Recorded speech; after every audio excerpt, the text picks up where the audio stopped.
Kindness is its own reward. That's what Margaret Jordan's grandmother whispered to her every night before bed, stroking her hair with gentle, weathered hands. Help those who cannot help themselves, and the universe will remember. But when Margaret freed a dying wolf from iron chains in the forbidden forest, she would learn that kindness didn't bring rewards, it brought consequences, and some debts couldn't be paid with gratitude alone.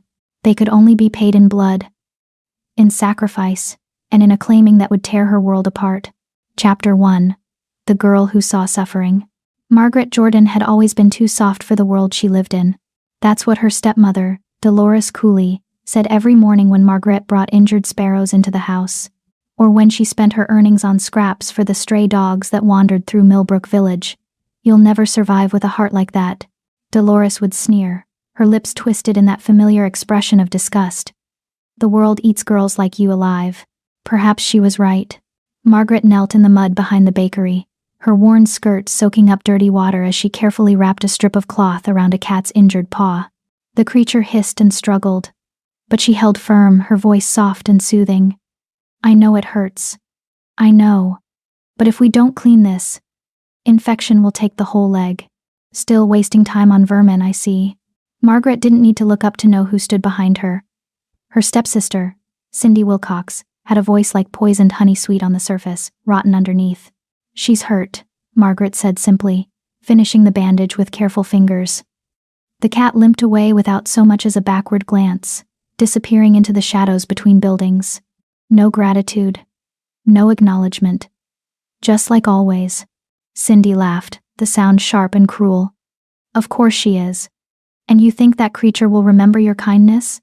You think it will come back to repay you?" She crouched down, her beautiful face so like their mother's inches from Margaret's. "You're pathetic. 23 years old and still believing in fairy tales." Margaret stood slowly, her knees aching from the cold ground. She was used to this. Used to being called pathetic, naive, foolish. Used to being compared to Cindy, who was everything Margaret was not: beautiful, sharp, practical. Cindy had inherited their mother's golden hair and green eyes. Margaret had inherited, well, nothing remarkable. Brown hair that never quite behaved, gray eyes that were too large for her face, and a stubborn softness that refused to die no matter how many times the world tried to kill it. "Maybe I am," Margaret said quietly, "but I'd rather be pathetic than cruel." The slap came fast, snapping her head to the side. Pain exploded across her cheek, hot and stinging. Margaret pressed her hand to her face, tasting blood where her teeth had cut the inside of her mouth. "Don't you dare judge me," Cindy hissed, her green eyes blazing.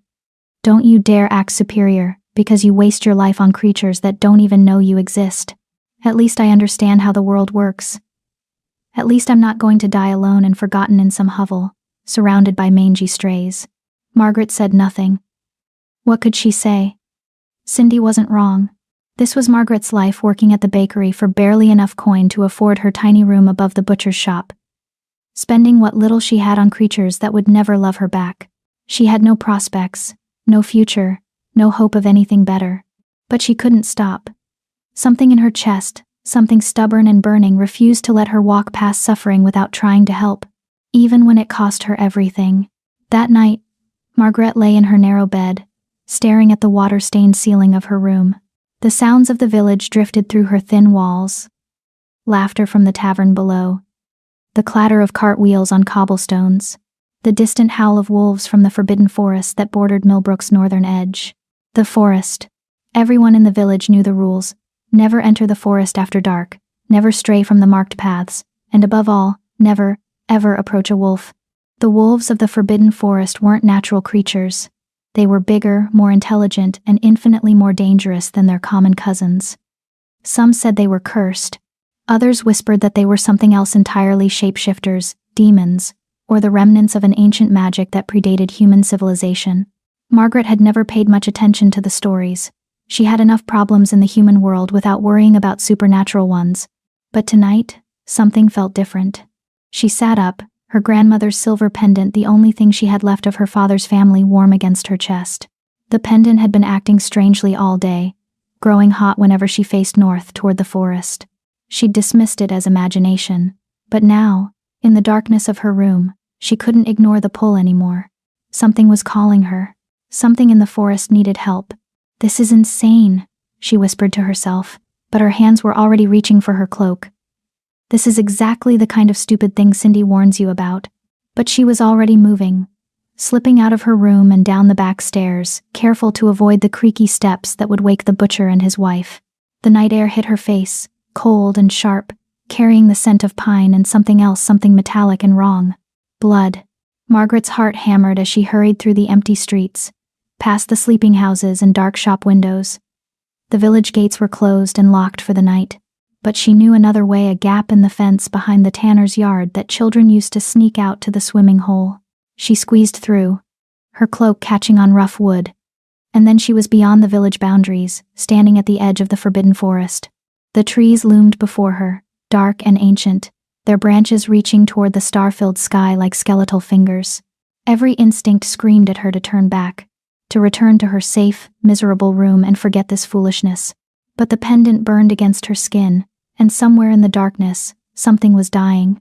Margaret took a deep breath and stepped into the forest. The forest was darker than she'd imagined.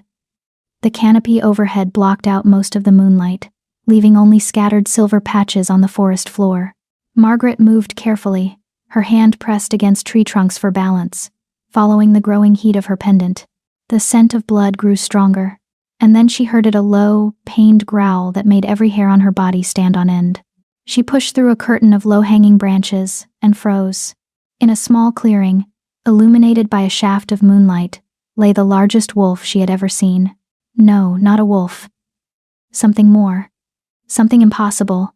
The creature was easily the size of a horse, its fur midnight black and matted with blood. But it was the chains that made Margaret's breath catch in her throat.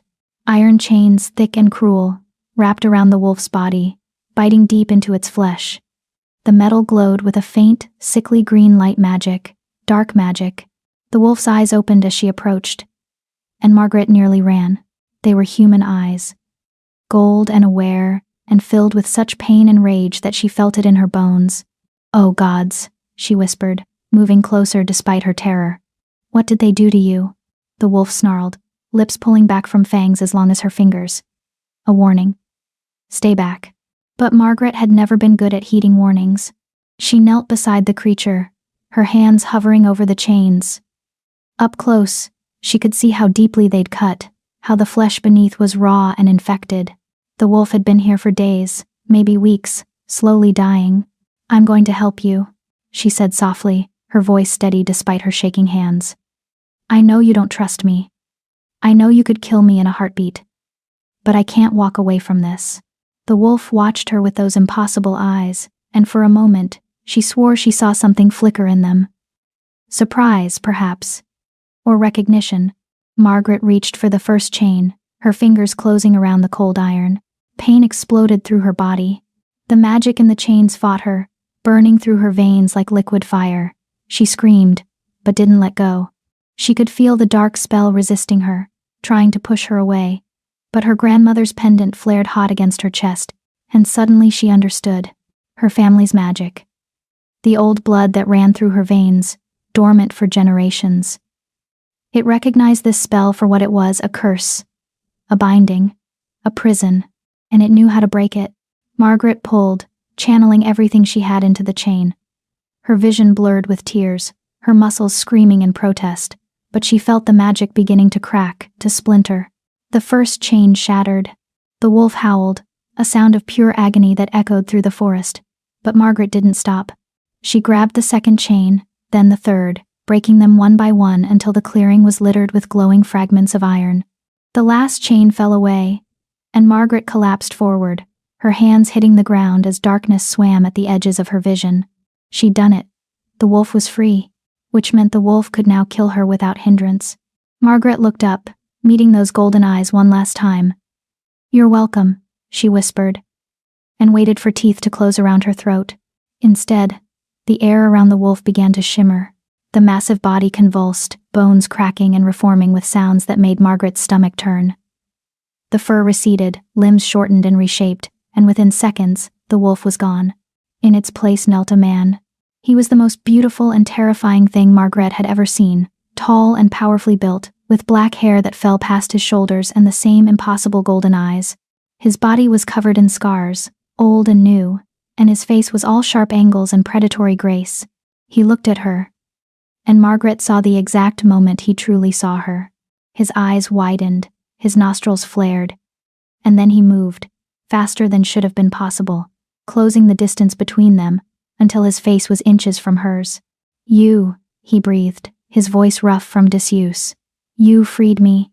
"Ah, yes," Margaret stammered, her heart pounding so hard she thought it might burst. "The chains were killing you. I couldn't. You bear the scent of old magic. Healer's blood." His hand shot out, gripping her chin and tilting her face up to the moonlight. His touch was gentle despite his obvious strength, but there was something possessive in the gesture that made her breath catch. "And you're not marked. Not claimed. I don't understand. I am Preston Joyce, Alpha King of the Northern Packs," he said, his voice carrying a weight that made the very air feel heavy.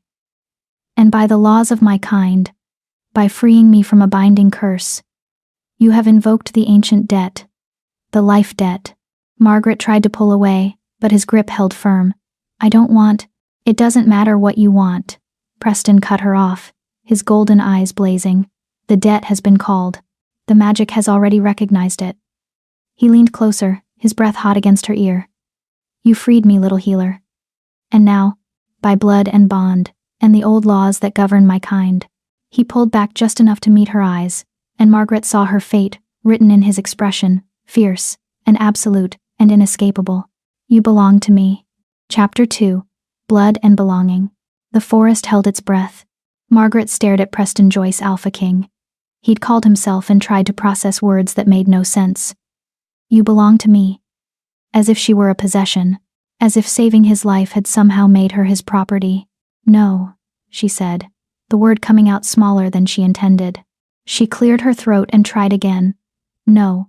I helped you because you were dying. I don't want anything from you. I certainly don't belong to you." Preston's expression didn't change, but something flickered in those golden eyes.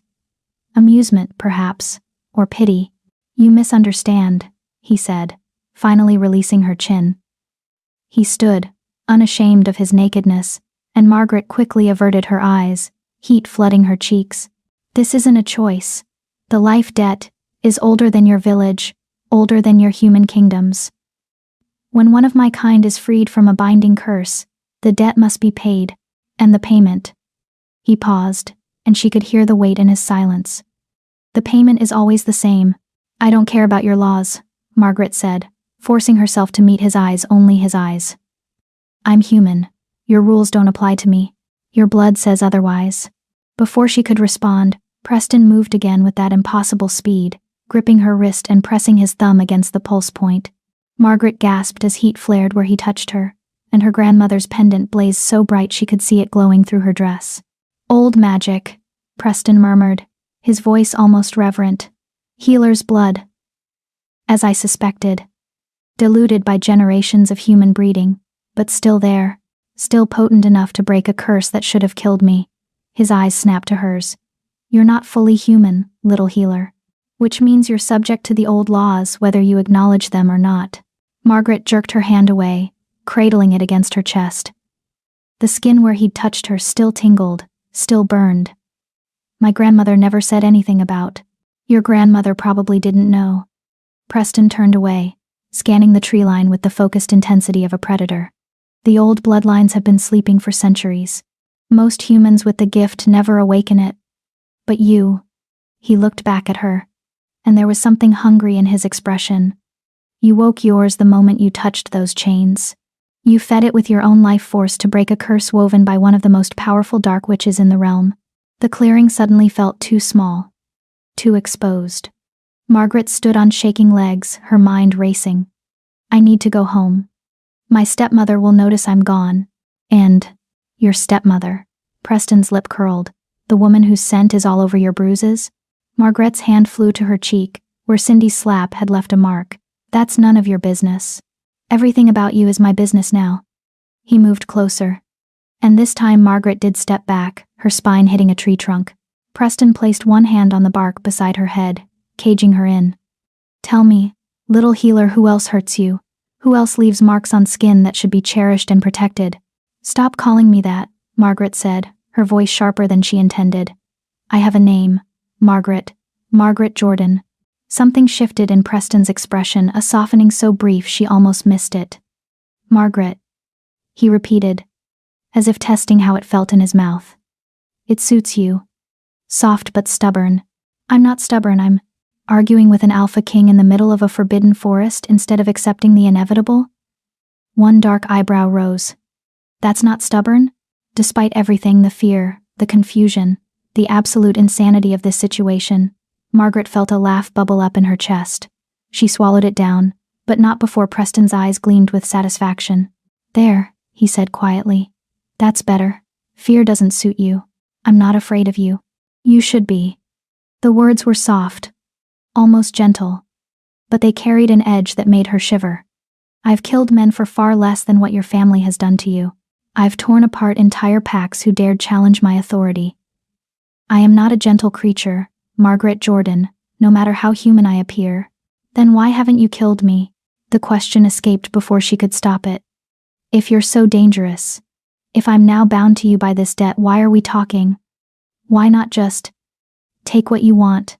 Preston was quiet for a long moment, his golden eyes searching her face. When he spoke, his voice was different, rougher, more raw. Because you freed me. Because you knelt in the mud and broke chains that were meant to hold me until I rotted. And you did it expecting nothing in return. His hand moved from the tree to her face, his fingers tracing the bruise on her cheek, with a gentleness that contradicted everything he'd said about his nature. Because you're the first person in 300 years to show me mercy. Margaret's breath caught. 300, you're that old? Older. A bitter smile twisted his lips. Time moves differently for my kind. We age slowly, live long, and watch everything we care about turn to dust. His thumb brushed across her lower lip, and Margaret felt that strange heat again, pooling low in her belly. Until we find our mate. The word hung between them, heavy with meaning. No, Margaret whispered. You can't mean. The life debt doesn't create the bond, Preston said, his voice dropping to something almost like a growl. It simply reveals what was already there. You felt it, didn't you? The moment you touched the chains. The moment your magic recognized mine. She had felt it. A pull, a connection. Something that went deeper than gratitude or obligation. But that didn't mean couldn't mean. This is insane, Margaret said, ducking under his arm and putting distance between them. I came here to help an injured animal. I can't be your. She couldn't even say the word. I have a life. A job. A home. A life where you're beaten by your family? Preston's voice hardened. A job that pays you barely enough to survive? A home that's a single room above a butcher's shop, where you lie awake at night wondering if you'll die alone and forgotten. Margaret spun to face him, anger flaring hot in her chest. How dare you? I can smell it on you, he interrupted, his eyes blazing. The loneliness, the resignation, the belief that this is all you deserve. He stalked toward her. And this time she didn't back away. You save every broken creature you find because you know what it feels like to be broken. To be unwanted. To be seen as less than you are.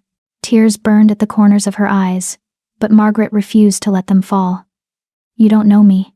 I know that you have magic in your blood, and kindness in your heart, and both are wasted in that pathetic village.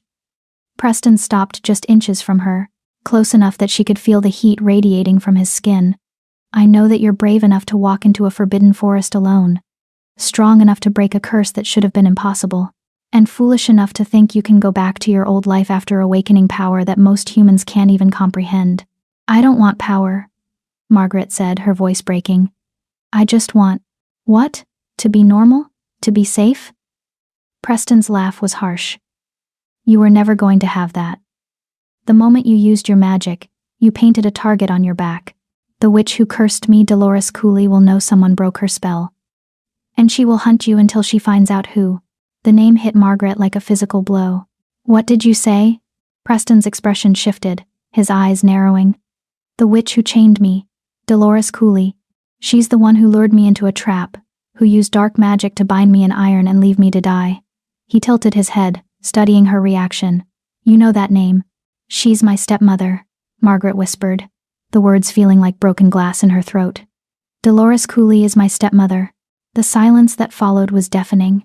Preston moved so fast she didn't see it coming.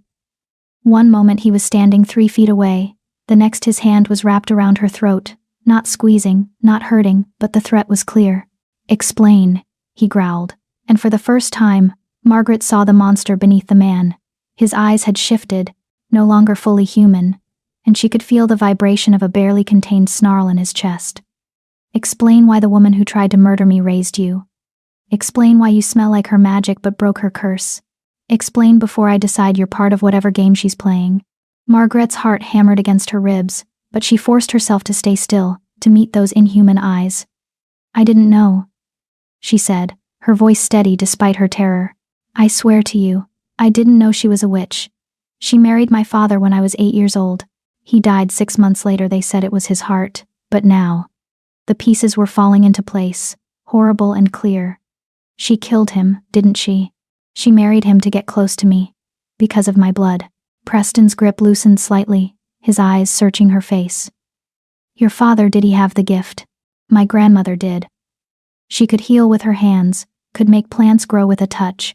She died before I was born, but my father told me stories. Margaret swallowed hard, feeling the weight of Preston's hand on her throat. He said the gift skipped him, that it might skip me too. I never showed any signs of it, so I thought. It was dormant, Preston finished, his voice losing some of its edge. Waiting for the right catalyst. His thumb brushed against her pulse, a gesture that felt almost unconscious. And Dolores suspected. She married your father to get access to you, to test you. When nothing happened, she killed him, and stayed close, waiting. Waiting for what? For you to awaken. Preston finally released her throat, but he didn't step back. Healer's blood is rare, Margaret. It's powerful, and in the hands of a dark witch. He trailed off, his jaw clenching. She probably planned to harvest it. To use your magic to fuel her own spells. Nausea rolled through Margaret's stomach. All those years of cruelty, of being made to feel worthless and unwanted, it had all been calculated. Dolores had been watching her, waiting for her to become useful. I need to warn my father's family, Margaret said, her mind racing. You need to come with me. Preston's voice left no room for argument. Dolores will feel the breaking of her curse. She'll know someone with significant power interfered. And when she realizes it was you, his hand cupped her face, forcing her to look at him. She will kill you, Margaret. Or worse, she'll bind you, break you, and use your magic until there's nothing left. I can't just abandon everything. What is there to abandon? Preston's words were brutal but not unkind. A family that beats you?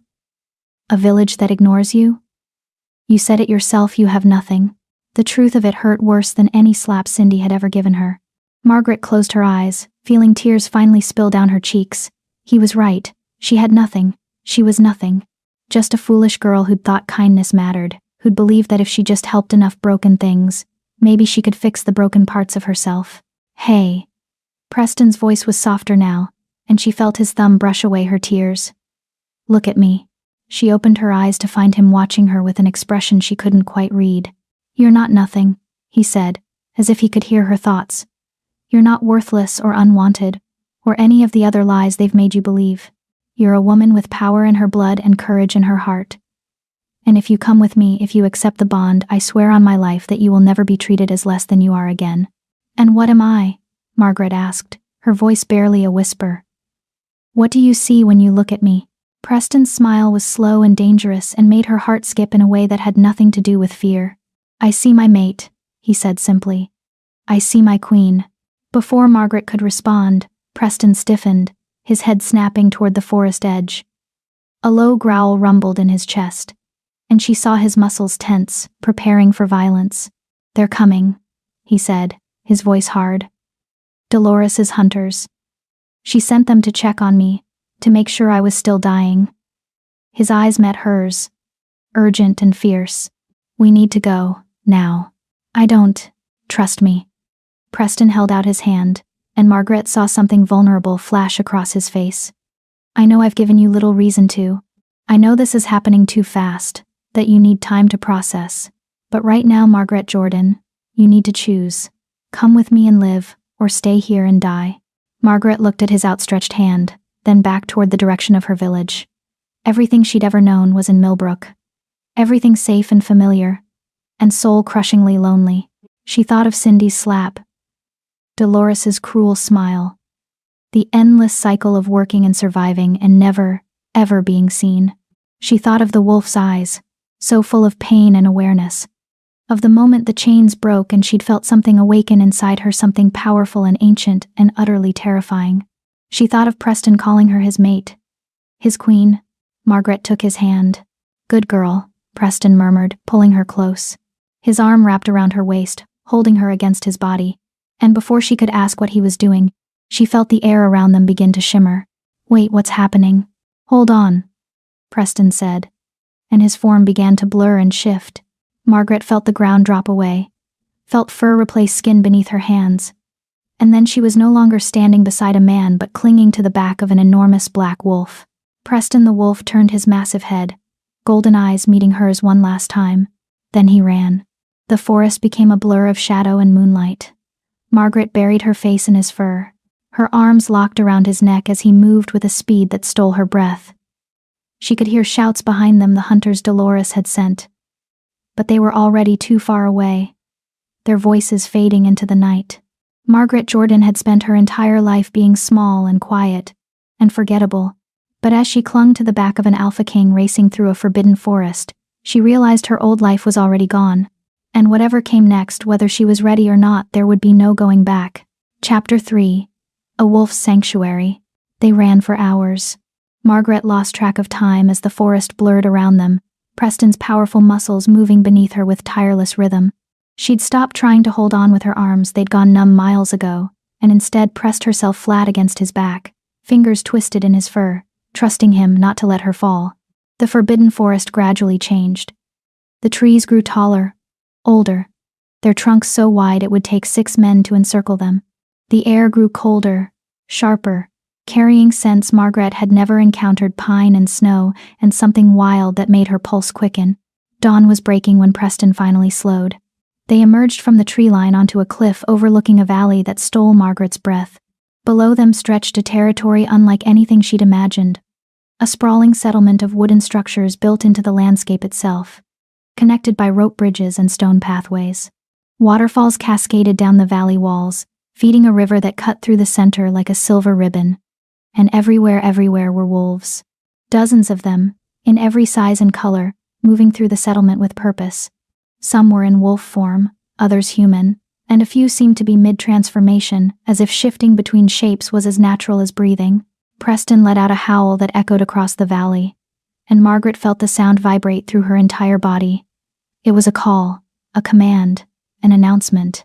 The Alpha has returned. The response was immediate. Wolves across the settlement stopped and turned, their heads rising. And then they began to howl in return, a chorus of voices that made Margaret's eyes sting with unexpected tears.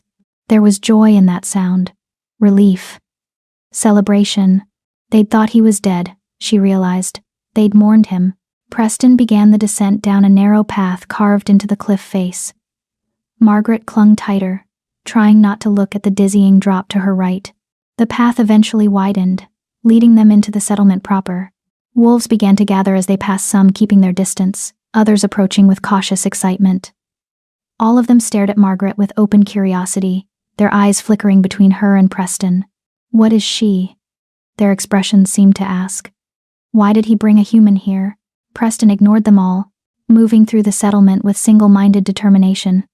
They crossed one of the rope bridges. Margaret squeezed her eyes shut for that part, and climbed a series of stone steps to the largest structure in the valley. It wasn't a palace. Not in the traditional sense.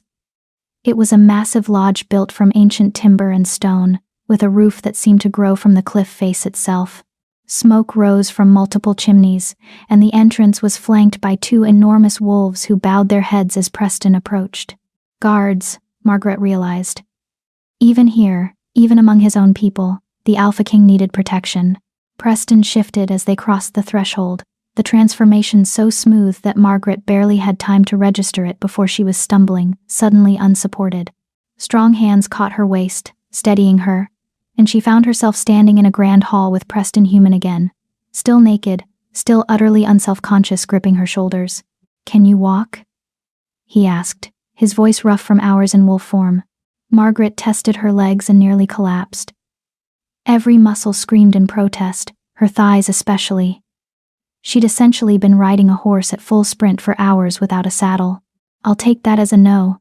Before she could protest, Preston swept her into his arms, cradling her against his chest. "Someone bring clothes," he barked at the room in general. "And food. And tell Rogelio I need him immediately."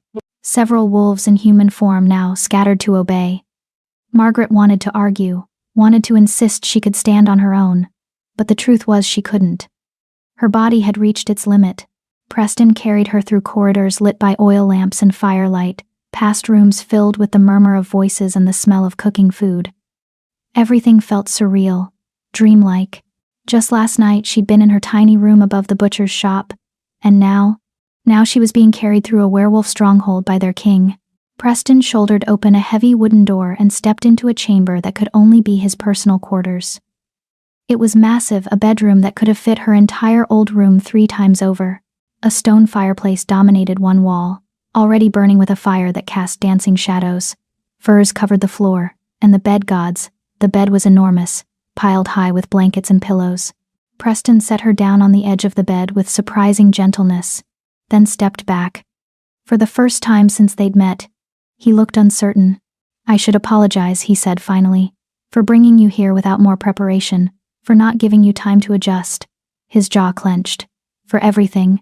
Margaret stared at him, this impossibly powerful being, who'd just carried her across miles of wilderness, who'd called her his mate and claimed her as his queen. He looked almost vulnerable in the firelight, all hard muscles and old scars and barely contained intensity. "Why did you save me?" she asked quietly. "In the forest. When your hunters were coming, you could have escaped faster without me. Why didn't you leave me behind?" Preston's eyes met hers, and she saw something raw in them. "Because the moment you touched those chains, the moment your magic called to mine, I knew what you were." He moved closer, dropping to one knee so they were eye level. "Mates are rare among my kind, Margaret. Some wolves live centuries without finding theirs. I'd given up hope of ever having that bond." His hand reached up, tucking a strand of hair behind her ear. "And then you appeared. You knelt in the mud and broke a curse that should have killed me, and I smelled your magic and knew that I'd been bound in that clearing for a reason. So you could find me. So we could find each other." "That sounds like fate," Margaret whispered. "Like we had no choice. We always have a choice." Preston's thumb traced her cheekbone, his touch feather-light. "I could have let you go. Could have thanked you for freeing me and sent you back to your village with enough gold to start a new life somewhere safe. The life debt would still be paid." His eyes darkened. "But I didn't. I claimed you. I brought you here. And that was choice, Margaret. Mine and yours. I only chose to survive. You chose to take my hand instead of running back to the village. You chose to hold on during the journey instead of letting go. You chose to trust me enough to bring you to my home, to my people." Preston's voice dropped to something almost tender. "Those were choices. And you can still make more. You can still tell me to return you to the human world, to find you a safe place far from Dolores's reach. I would do it, even though it would tear me apart. Because you deserve the right to choose." Margaret looked at him, really looked at him. She saw the Alpha King, yes, but she also saw the wolf who'd been chained and left to die, the man who'd been alone for 300 years. The creature who'd called her his queen with a reverence that made her chest ache. "I don't know how to be a queen," she said finally. "I don't know how to be anyone's mate. I've spent my whole life being no one. Being forgettable. Then we'll figure it out together." Preston caught her hand, pressing it against his chest where she could feel his heart beating strong and steady, and somehow synchronized with her own. "I don't need you to be perfect, Margaret. I need you to be exactly what you are." Before she could respond, someone knocked on the door 3 sharp raps. "Enter," Preston called, not moving from his position at her feet. The door opened to reveal a tall, lean man with silver-streaked hair and shrewd eyes. He carried a bundle of clothes in his arms and moved with the quiet efficiency of someone who'd served the Alpha King for a very long time. "My lord," the man said, bowing slightly. His eyes flicked to Margaret with barely concealed curiosity. I came as quickly as I could. The entire pack is, he paused, seeming to search for the right word. Excited about your return. I'm sure they are, Rogelio. Preston stood, and Margaret saw him slip effortlessly into the role of king. His posture straightening, his voice taking on that note of absolute authority. This is Margaret Jordan. She freed me from Dolores Cooley's curse. Rogelio's eyes widened. The witch's curse? But that's... He looked at Margaret with new understanding. Impossible. Unless... His gaze dropped to the pendant still hanging around her neck, now visible above her dress. She has the old blood. Healer's line, Preston confirmed. Dormant until she touched the chains. And the witch?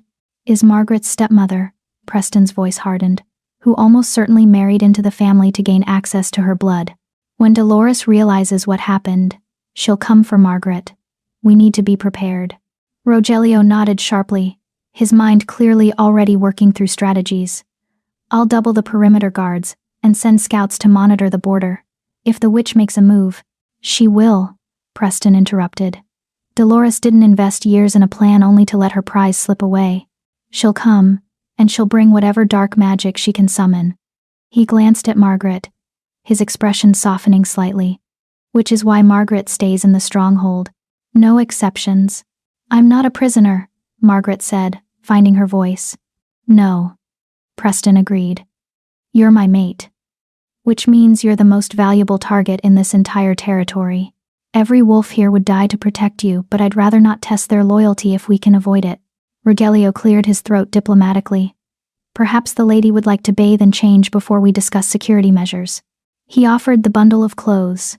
I took the liberty of gathering garments from our seamstresses. They should fit reasonably well.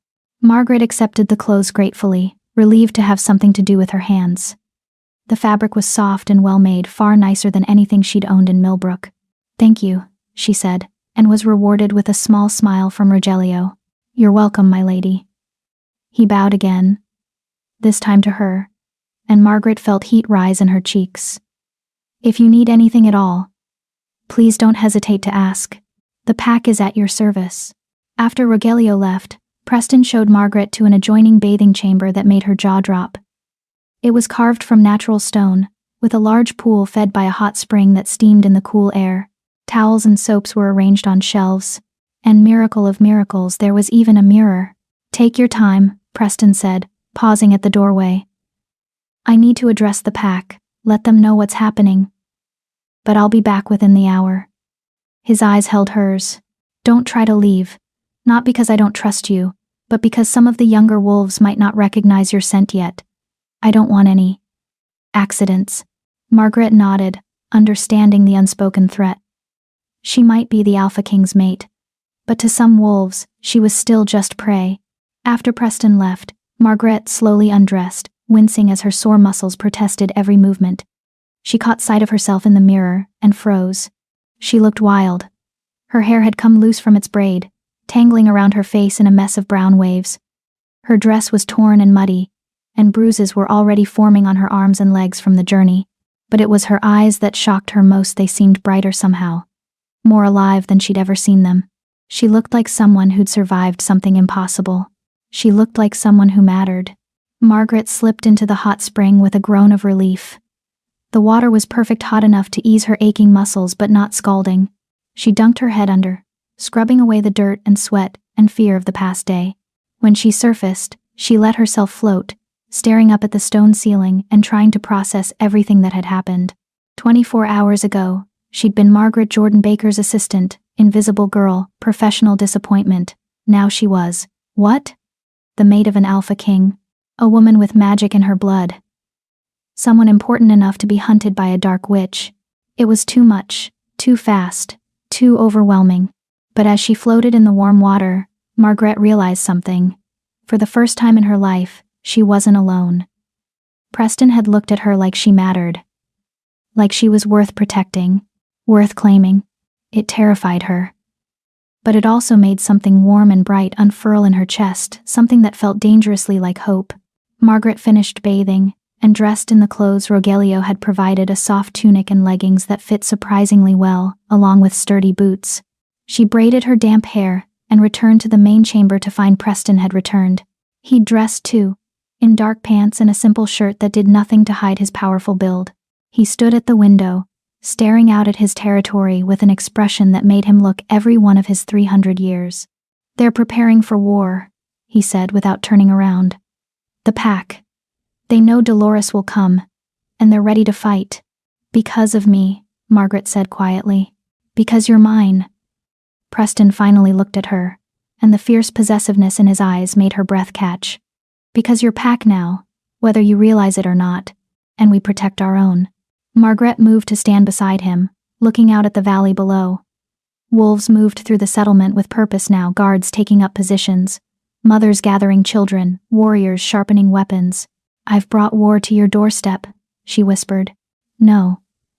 Preston's hand found hers, his fingers lacing through her own. "Dolores brought this war when she cursed me. You simply gave me a reason to fight back." He squeezed her hand gently. "And a reason to win." They stood together in silence, watching the pack prepare for the storm that was coming. And Margaret realized that whatever happened next, whether she was ready or not, she was no longer alone. She had a mate, a pack, a home, even if she had to fight to keep it. Chapter 4. The Pack's Test. The pack wanted to meet her. Margaret learned this from Rogelio, who appeared at Preston's chamber the next morning with breakfast and an apologetic expression. "They're not trying to be disrespectful, my lord," Rogelio explained as he set down a tray laden with food, fresh bread, cheese, dried meat, and fruit that made Margaret's mouth water. "But you've been gone for 3 weeks. They mourned you. And now you've returned with a human mate, claiming she broke an impossible curse." He trailed off delicately. "They have questions." Preston, who'd spent the night in wolf form curled protectively around Margaret's side of the massive bed, shifted back to human with a low growl. "They can wait." "With respect, my lord, they can't." Rogelio's voice was gentle but firm. "You know pack law. A new mate must be presented to the council within 3 days of arrival. It's been 1 night. You have 2 more days, but the longer you wait, the more they'll speculate." His eyes flicked to Margaret. "And speculation breeds doubt." Margaret set down the piece of bread she'd been eating. "What kind of doubt?" Rogelio hesitated, clearly uncomfortable. Preston answered for him, his voice hard. "Whether you're strong enough to be Luna. Whether a human with dormant magic can truly be the mate of an alpha king. Whether I've let sentiment cloud my judgment. Whether I'm worthy," Margaret translated quietly. "You're worthy," Preston said immediately, moving to her side. "But the pack doesn't know that yet. They need to see you. Test you." His jaw clenched. "It's tradition. Ancient law. I can't circumvent it, even as alpha." Margaret looked between Preston and Rogelio, seeing the tension in both their faces. "What kind of test?" "Nothing dangerous," Rogelio assured her quickly. "The council will ask questions, observe your interactions with pack members, and assess your character. It's more of an interview than a trial. An interview conducted by wolves who can smell fear and lies," Preston added darkly. "Who will push you to see how you react under pressure." He caught her hand, his grip almost painful. "I'll be there. I won't let them hurt you. But you can't interfere," Margaret guessed, seeing the frustration in his eyes. "If you defend me too much, it looks like I need defending. Like I'm weak." Rogelio nodded approvingly. "You're clever. That will serve you well." Margaret took a deep breath, trying to calm her racing heart. She'd faced Dolores's cruelty for years. She'd broken a dark curse in a forbidden forest. Surely she could handle an interview with a pack of werewolves. "When?" she asked. "Tonight," Rogelio said, "at moonrise. The full council will gather in the Great Hall." He bowed slightly. "Until then, I suggest you rest and prepare. The test can be intense." After Rogelio left, Preston paced the chamber like the caged wolf he was. "I should have known they'd demand this. Should have prepared you better." "How could you prepare me?" Margaret asked reasonably. "You've known me for 2 days. I've known I'm your mate for even less." She stood, moving to intercept his pacing. "Preston, look at me." He stopped, his golden eyes meeting hers wild and worried. "I've spent my entire life being tested," Margaret said quietly. "Being judged. Being found wanting. I know how to survive people who think I'm not good enough." She reached up, cupping his face with both hands, marveling at her own boldness. And if your pack decides I'm not worthy to be Luna, then I'll prove them wrong. The same way I've proven everyone else wrong my whole life by refusing to break. Something shifted in Preston's expression, pride, mixed with that fierce possessiveness she was beginning to recognize. You're already worthy, he said roughly, but I'll enjoy watching you show them. He leaned down, and for a moment Margaret thought he might kiss her. Her heart stuttered, her lips parting in anticipation, but at the last second, Preston pressed his forehead to hers instead, breathing in her scent like it was the only thing keeping him grounded. Tonight, he murmured, after the council. If you still want me after facing them, I'll still want you. Margaret interrupted, surprised by her own certainty. Preston's smile was slow and dangerous and made heat pool low in her belly. Good. The day passed in a blur of preparation. Preston took Margaret through the stronghold, introducing her to key pack members, warriors who bowed with barely concealed skepticism, healers who examined her with clinical interest, mothers who clutched their children close when she passed. Everywhere they went, wolves stopped and stared. The future Luna. The human who'd freed their king. The woman who might be their salvation or their doom. Margaret held her head high, and met every stare, every whisper, every doubtful expression. She'd spent years being invisible. At least here, people saw her, even if they weren't sure what they were seeing. They stopped at the pack's training grounds, where warriors sparred in both wolf and human form. The clash of claws and teeth and steel filled the air, along with the scent of sweat and blood and earth. Margaret. Preston's voice was low, meant only for her. The large man near the center, that's Gerard Pierce, my head warrior and oldest friend. He'll be at the council tonight. Margaret studied Gerard, a mountain of a man with scars covering his arms, and a face that looked like it had been carved from granite. He fought 3 opponents at once, moving with brutal efficiency. As if sensing their attention, Gerard looked up, his eyes locking on Margaret. He shifted mid-fight, bones cracking and reforming until a massive gray wolf stood where the man had been. The wolf padded toward them, and Preston tensed beside her. Easy, he murmured, though Margaret wasn't sure if he was talking to her or Gerard. The wolf stopped 3 feet away, tilting its head as it studied her. Margaret could see intelligence in those amber eyes, curiosity and judgment in equal measure. Hello, Margaret said quietly, resisting the urge to step back.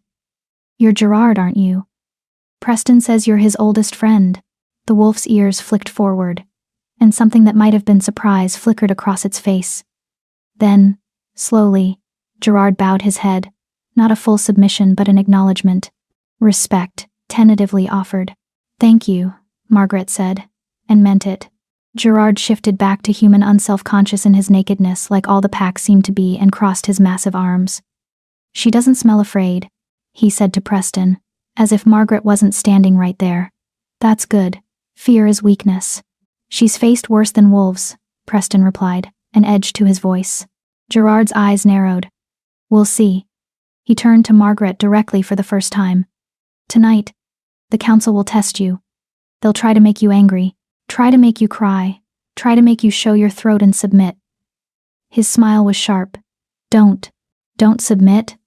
Margaret asked, confused. But isn't that what they want? To see if I'll accept my place in the pack?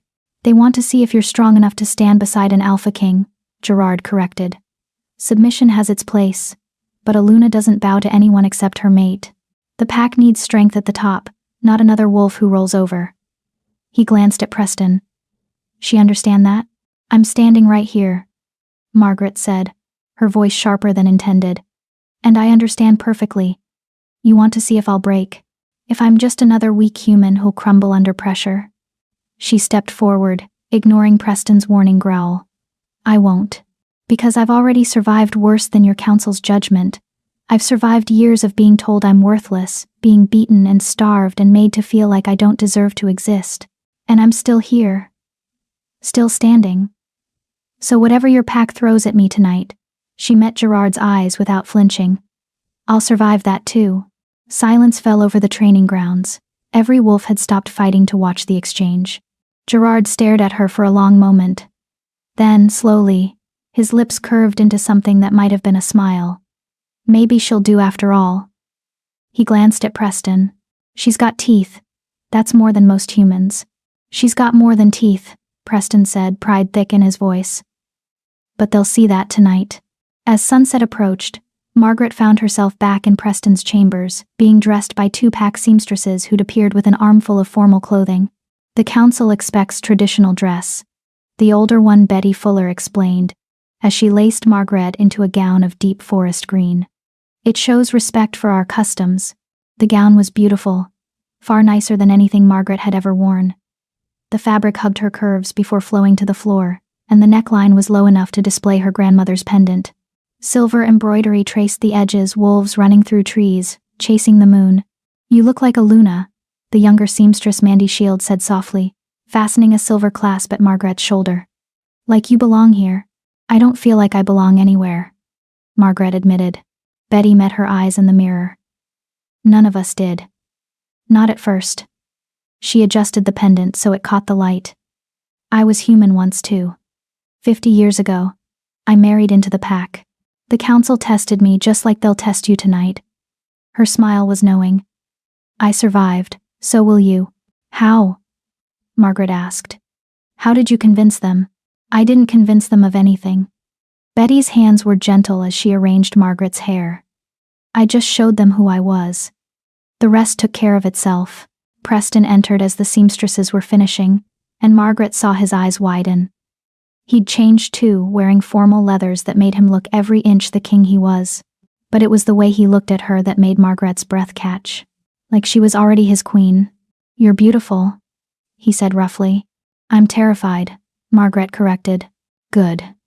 Preston crossed to her, taking her hands in his. Terror means you understand the stakes. But don't let them see it. The council respects strength, not perfection. His thumbs traced circles on her wrists. Be yourself, Margaret, that's all I ask. Be the woman who walked into a forbidden forest alone.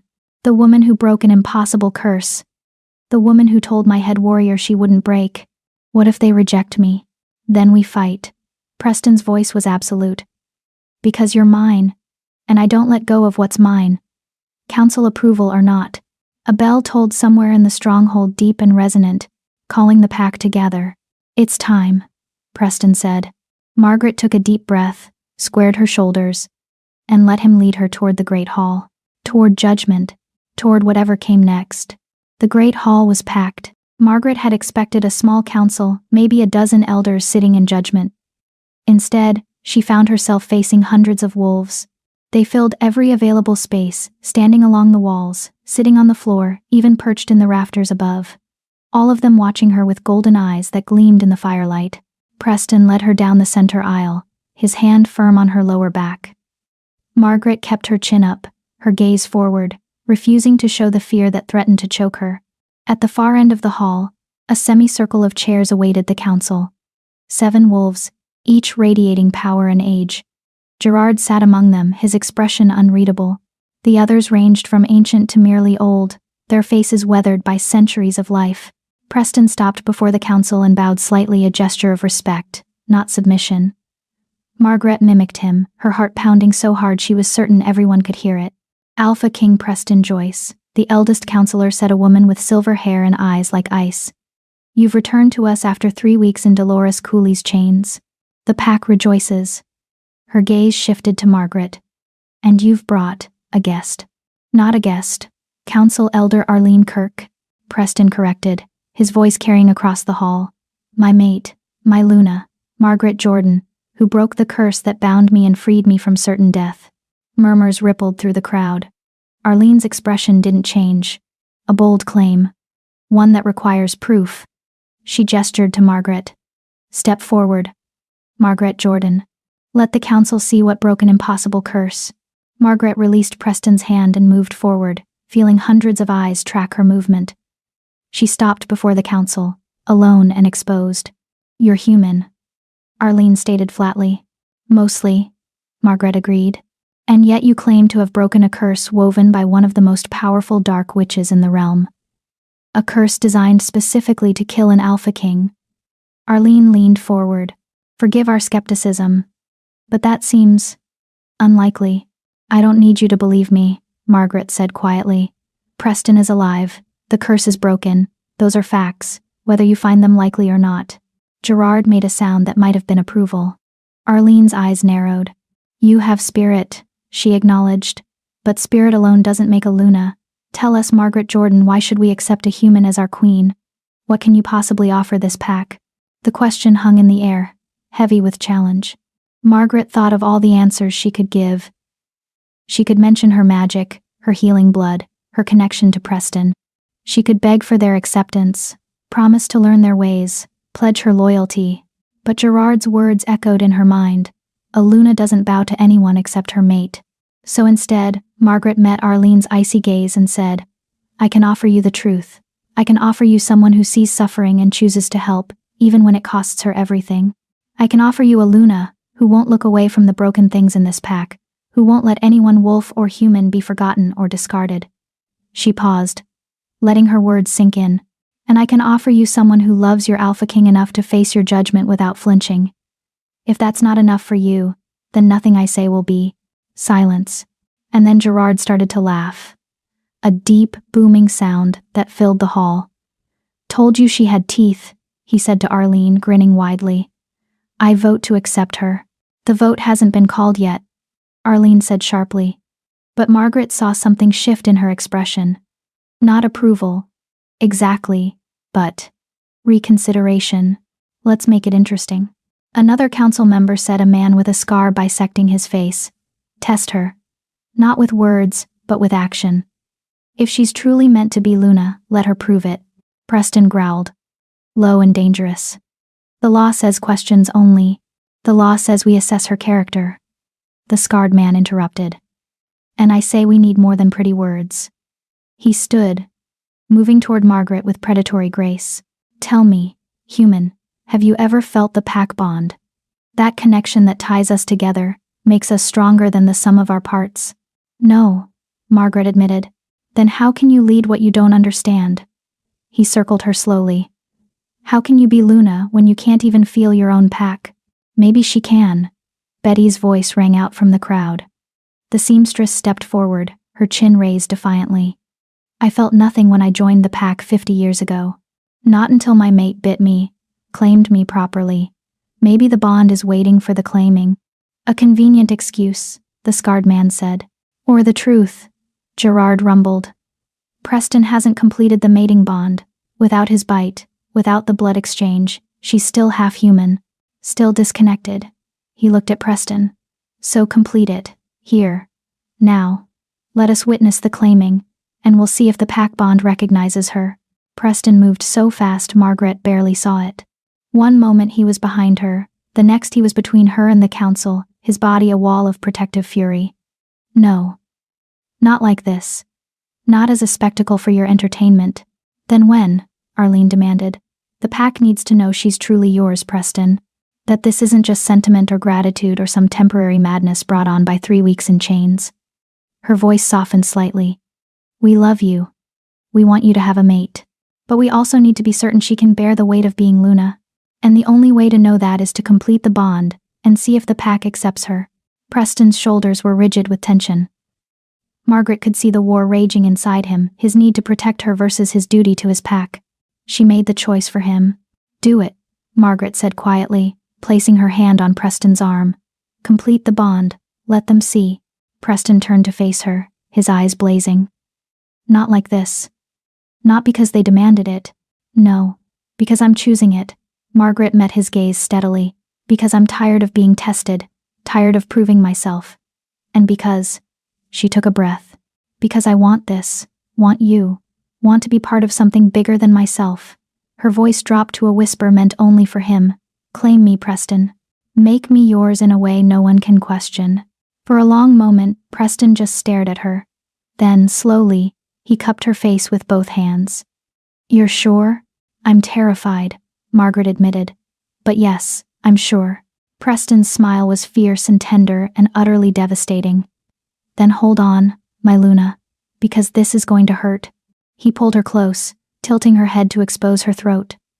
Margaret felt his breath hot against her skin, felt every eye in the great hall watching them. And then Preston's teeth sank into her neck, and the world exploded into light and pain and something so overwhelming she couldn't breathe, couldn't think, could only feel.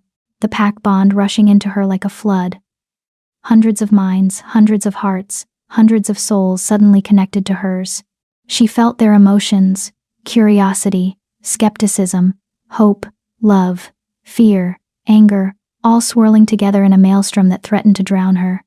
And underneath it all, burning brighter than everything else combined, was Preston, his love for her, his need, his absolute certainty that she was his and he was hers and nothing would ever separate them. Mine, his voice echoed in her mind. My mate. My Luna. My love. Margaret gasped as Preston pulled back, licking the wound to seal it. Her legs gave out, but he caught her, holding her against his chest as the pack bond settled into something manageable, a constant awareness at the back of her mind, a connection that would never break. Well, Gerard said, into the stunned silence, I'd say the pack bond recognizes her. Because it did. Margaret could feel it, hundreds of threads connecting her to every wolf in the hall. Some were thin and tentative. Others stronger. But they were there. Real. Undeniable. She was pack now. Luna in truth, not just name. Arlene stood slowly, her expression unreadable. Then, deliberately, she bowed. Welcome to the Northern Pack, Luna Margaret. May your reign be long and your strength unwavering. One by one, the rest of the council bowed. And then the entire hall followed, hundreds of wolves bending knee to their new queen. Margaret, still cradled in Preston's arms, felt tears slip down her cheeks. Not from pain or fear, but from something she'd never experienced before. Belonging. For the first time in her life, Margaret Jordan belonged somewhere. And no one, not Dolores, not the council, not anyone could take that away from her. Chapter 5, The Witch's Shadow. The celebration lasted until dawn. Margaret had never experienced anything like it, the pure, unbridled joy of hundreds of wolves welcoming her into the pack. They brought food and drink, told stories of Preston's reign, and one by one approached to introduce themselves properly. Each touch, a handshake, a brush of shoulders, a brief embrace strengthened the pack bond until Margaret could feel the Northern Territory like a living map in her mind. She knew when scouts returned from patrol, felt when mothers settled their children to sleep, sensed the contentment of elders sharing memories by the fire. It was overwhelming and beautiful and terrifying all at once. You're doing well, Preston murmured against her ear, his arm wrapped possessively around her waist. They sat at the head table, watching pack members dance to drums and flutes. Most new wolves take weeks to adjust to the bond. You've managed it in hours. I don't feel like I'm managing, Margaret admitted, leaning into his warmth. I feel like I'm drowning in emotions that aren't mine. They are yours now. Preston pressed a kiss to her temple. Every joy, every sorrow, every triumph and loss, you'll feel it all. That's what it means to be Luna. His hand found hers under the table, their fingers lacing together. But you don't have to carry it alone. I'm here, always. Margaret turned to look at him. This impossible man, this king who'd claimed her so completely. The mating bite on her neck throbbed with a pleasant heat, and she could feel Preston through their bond like a second heartbeat. His love for her was a constant warmth, steady and unwavering. I never thought I'd have this, she whispered. Any of this. Neither did I. Preston's eyes softened. 300 years, Margaret. 300 years of watching my pack find their mates while I remained alone. I'd convinced myself it wasn't meant for me. That perhaps I was too old, too damaged, too... Stop. Margaret interrupted, pressing her fingers to his lips. You're none of those things. You're everything. Preston caught her hand, turning it to press a kiss to her palm. The gesture was tender, intimate, and made heat pool low in her belly. Dance with me, he said suddenly, standing and pulling her to her feet. I don't know how to dance, Margaret protested, but Preston was already leading her into the center of the hall, where other couples swayed to the music. Then I'll teach you. He pulled her close, one hand on her waist, the other holding hers. Just follow my lead. The dance was simpler than Margaret expected, a slow, swaying rhythm that required her to do little more than move with Preston's body. Around them, pack members smiled and made space, their approval radiating through the bond. They're happy, Margaret said, surprised. The pack. I can feel it. They're genuinely happy for us. They've been waiting for this almost as long as I have. Preston spun her gently, then pulled her back against his chest. An alpha without a mate is only half of what he should be. You complete me, Margaret. You make me whole. And the pack feels that. Margaret rested her head against his shoulder, letting herself sink into the moment. For the first time in her life, she felt safe. Cherished. Home. But the peace didn't last. A sharp jolt of alarm shot through the pack bond, followed immediately by another and another. Margaret gasped, stumbling as the emotions hit her: fear, urgency, danger. Preston caught her, his body going rigid. "The perimeter scouts," he said, his voice hard. "Something's wrong." The music stopped. Every wolf in the hall turned toward the entrance, as a young scout burst through the doors, his chest heaving and eyes wild. "Alpha!" The scout Roberto Dixon shouted. "The southern border, there's magic. Dark magic. It's spreading through the forest like poison." Preston released Margaret and strode toward Roberto, his entire demeanor shifting from lover to king in an instant. "How fast is it spreading?" "Fast. It's already consumed 2 miles of forest. Everything it touches dies, trees, animals, everything." Roberto's voice shook. "And there's something else. A message, carved into the largest tree at the border." "What does it say?" Gerard demanded, moving to Preston's side. Roberto swallowed hard. "Return what you stole, or watch your territory burn. You have 3 days. D.C. The hall erupted into chaos.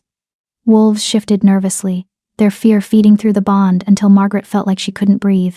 She gripped the edge of the table, trying to ground herself as Preston's fury blazed across their mating bond, hot and fierce and barely controlled. "Dolores Cooley," Preston growled, the words barely human. "She's declaring war. She wants the girl," Arlene said, her icy gaze sliding to Margaret. "The Luna. That's what she means by what you stole. She's not a possession to be returned," Preston snarled, rounding on the council elder. "Margaret is my mate, my Luna. And I will burn the entire realm to ash before I let that witch touch her.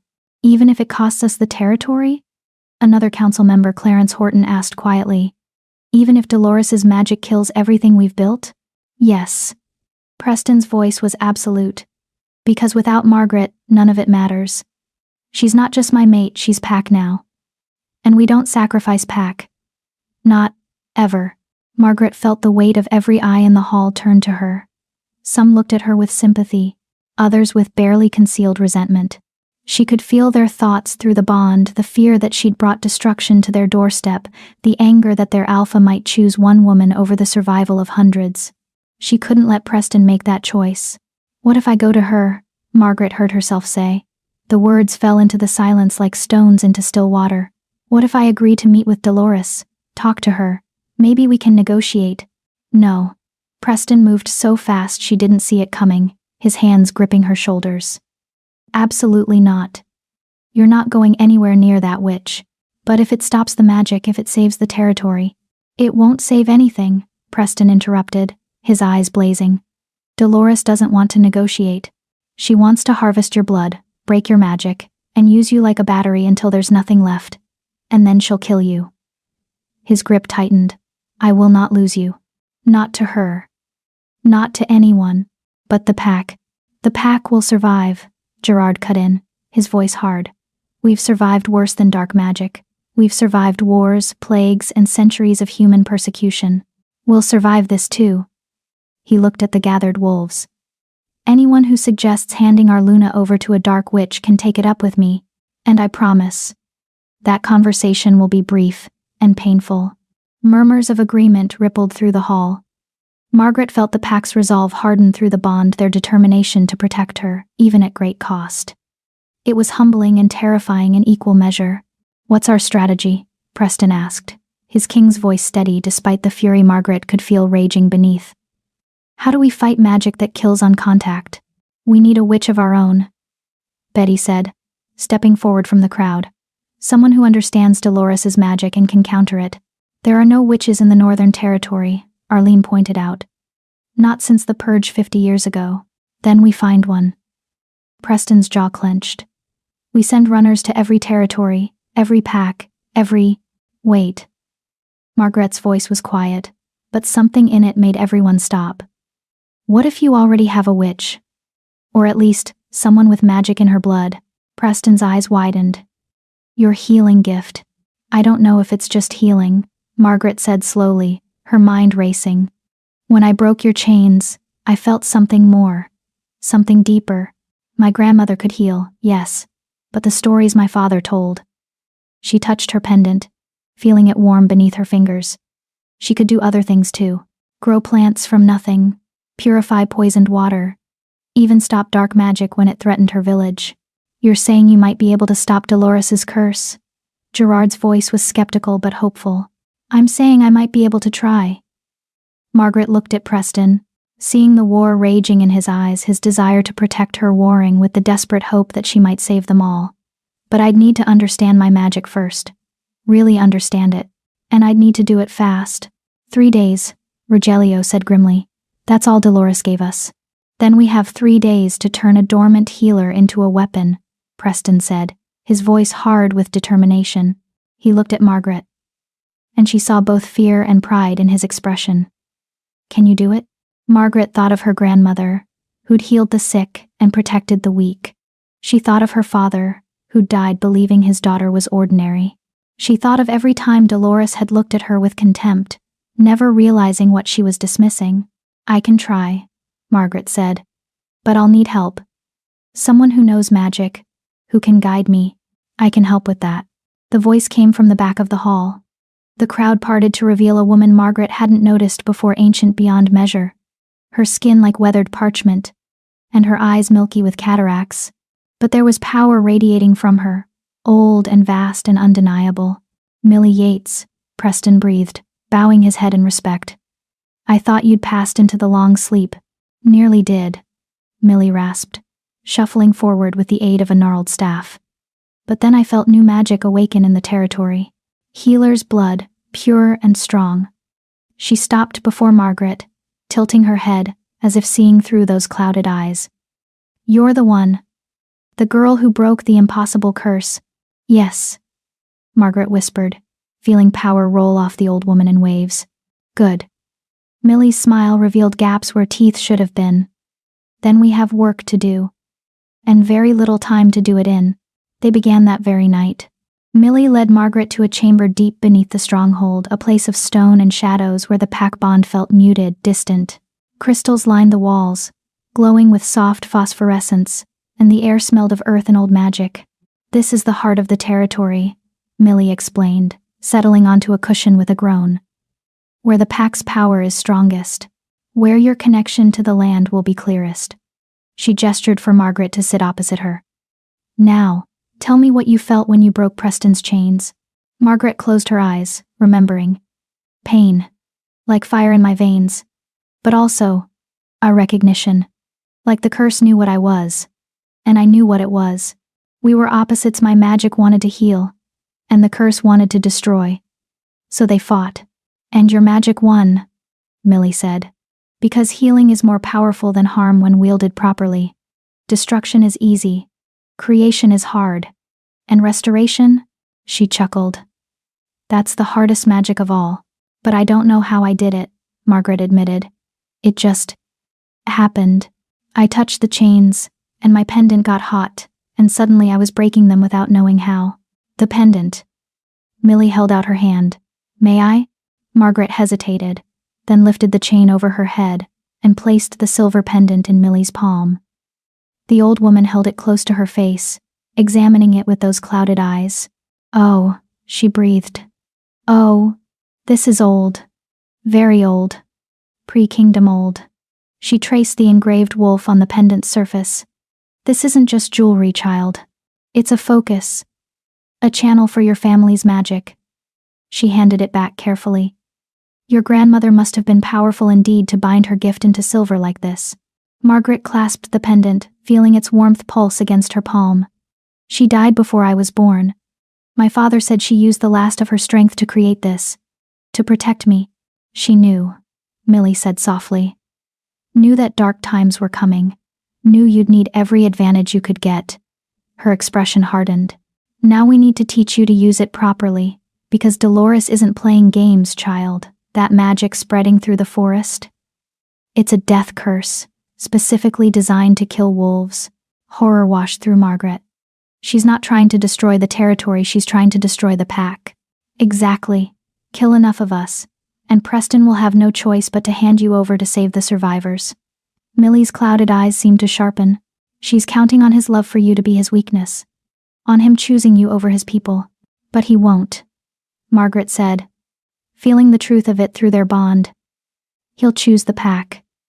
That's what an alpha does, which means you need to give him a third option. Millie placed her weathered hands over Margaret's, the pendant trapped between their palms. You need to learn to fight Dolores's magic with your own.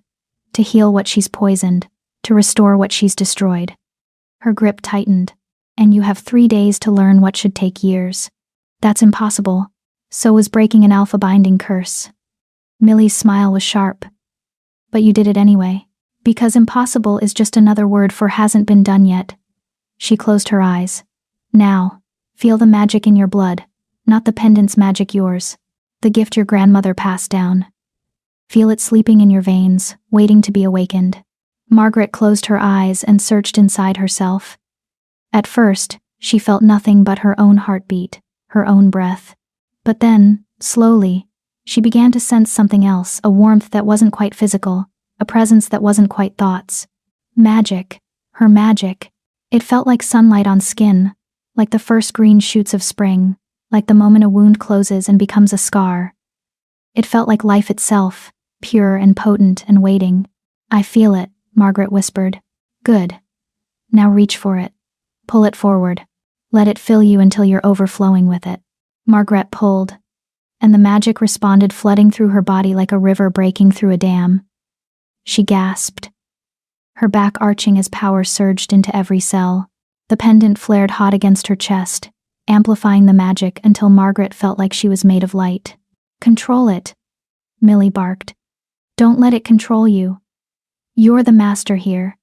The magic is your tool, not your master. Margaret gritted her teeth, trying to rein in the power. It fought her, wild and untamed, but gradually, painfully, she managed to shape it, to direct it, to make it obey. When she finally opened her eyes, the chamber was glowing. The crystals in the walls blazed with light, responding to her magic, and her hands were wreathed in soft, golden radiance. Well, Millie said, satisfaction thick in her voice. That's a start. They worked through the night and into the next day. Millie pushed Margaret to her limits, and beyond, teaching her to sense magic in the environment, to purify corrupted water, to accelerate the healing of wounded plants. Each exercise left Margaret exhausted, drained, but also stronger, more confident.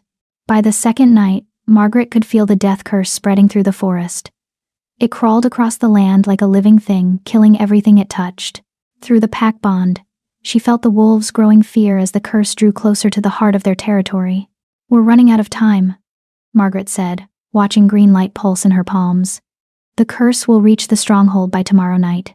Then tomorrow we test your training, Millie said. We go to the border.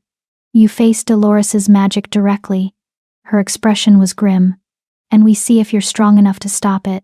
Preston found Margaret that evening in their chambers, sitting by the window and watching the forest.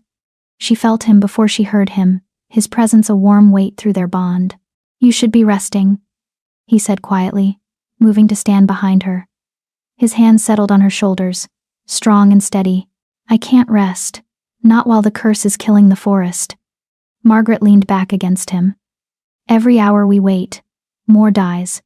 More of your territory is lost. It's just land, Margaret. Trees and dirt. It can be reclaimed. Preston pressed a kiss to the top of her head. You're what matters. If this is too much, if you need more time, we don't have more time. Margaret turned to face him, taking his hands in hers. Tomorrow, I'm going to the border. I'm going to face Dolores's curse. And I'm going to stop it. Fear flashed across Preston's face, bright and sharp through their bond. You don't know if you can. I know I have to try. Margaret stood, cupping his face with both hands. Because I'm Luna now. These are my people too. And I won't let Dolores destroy them just to get to me. Preston closed his eyes, his jaw clenching. I could lose you. You won't. Margaret pressed her forehead to his. Because I have you. Because I have the pack. Because I have magic in my blood and stubbornness in my heart. She smiled slightly. And because I'm done being the victim of Dolores's games, it's time to fight back. Preston's arms wrapped around her, pulling her close. Then I'm coming with you. Every step of the way. I wouldn't have it any other way, Margaret whispered. They stood together in the darkness, holding each other as the death curse crept closer. Tomorrow would bring the real test, not of Margaret's magic, but of her courage, her strength, her right to be Luna. And somewhere beyond the border, Dolores coolly waited, certain that her stepdaughter would break. But Margaret Jordan had been breaking her whole life, and she'd learned that broken things could be the sharpest weapons of all. Chapter 6. The Border of Death. Dawn broke gray and cold over the Northern Territory. Margaret stood at the edge of the stronghold, watching warriors prepare for the journey to the southern border. They moved with grim efficiency, checking weapons, securing supplies, their faces set with determination. Through the pack bond, she felt their emotions, fear mixed with loyalty, doubt tempered by duty. They were going to war, and she was the reason.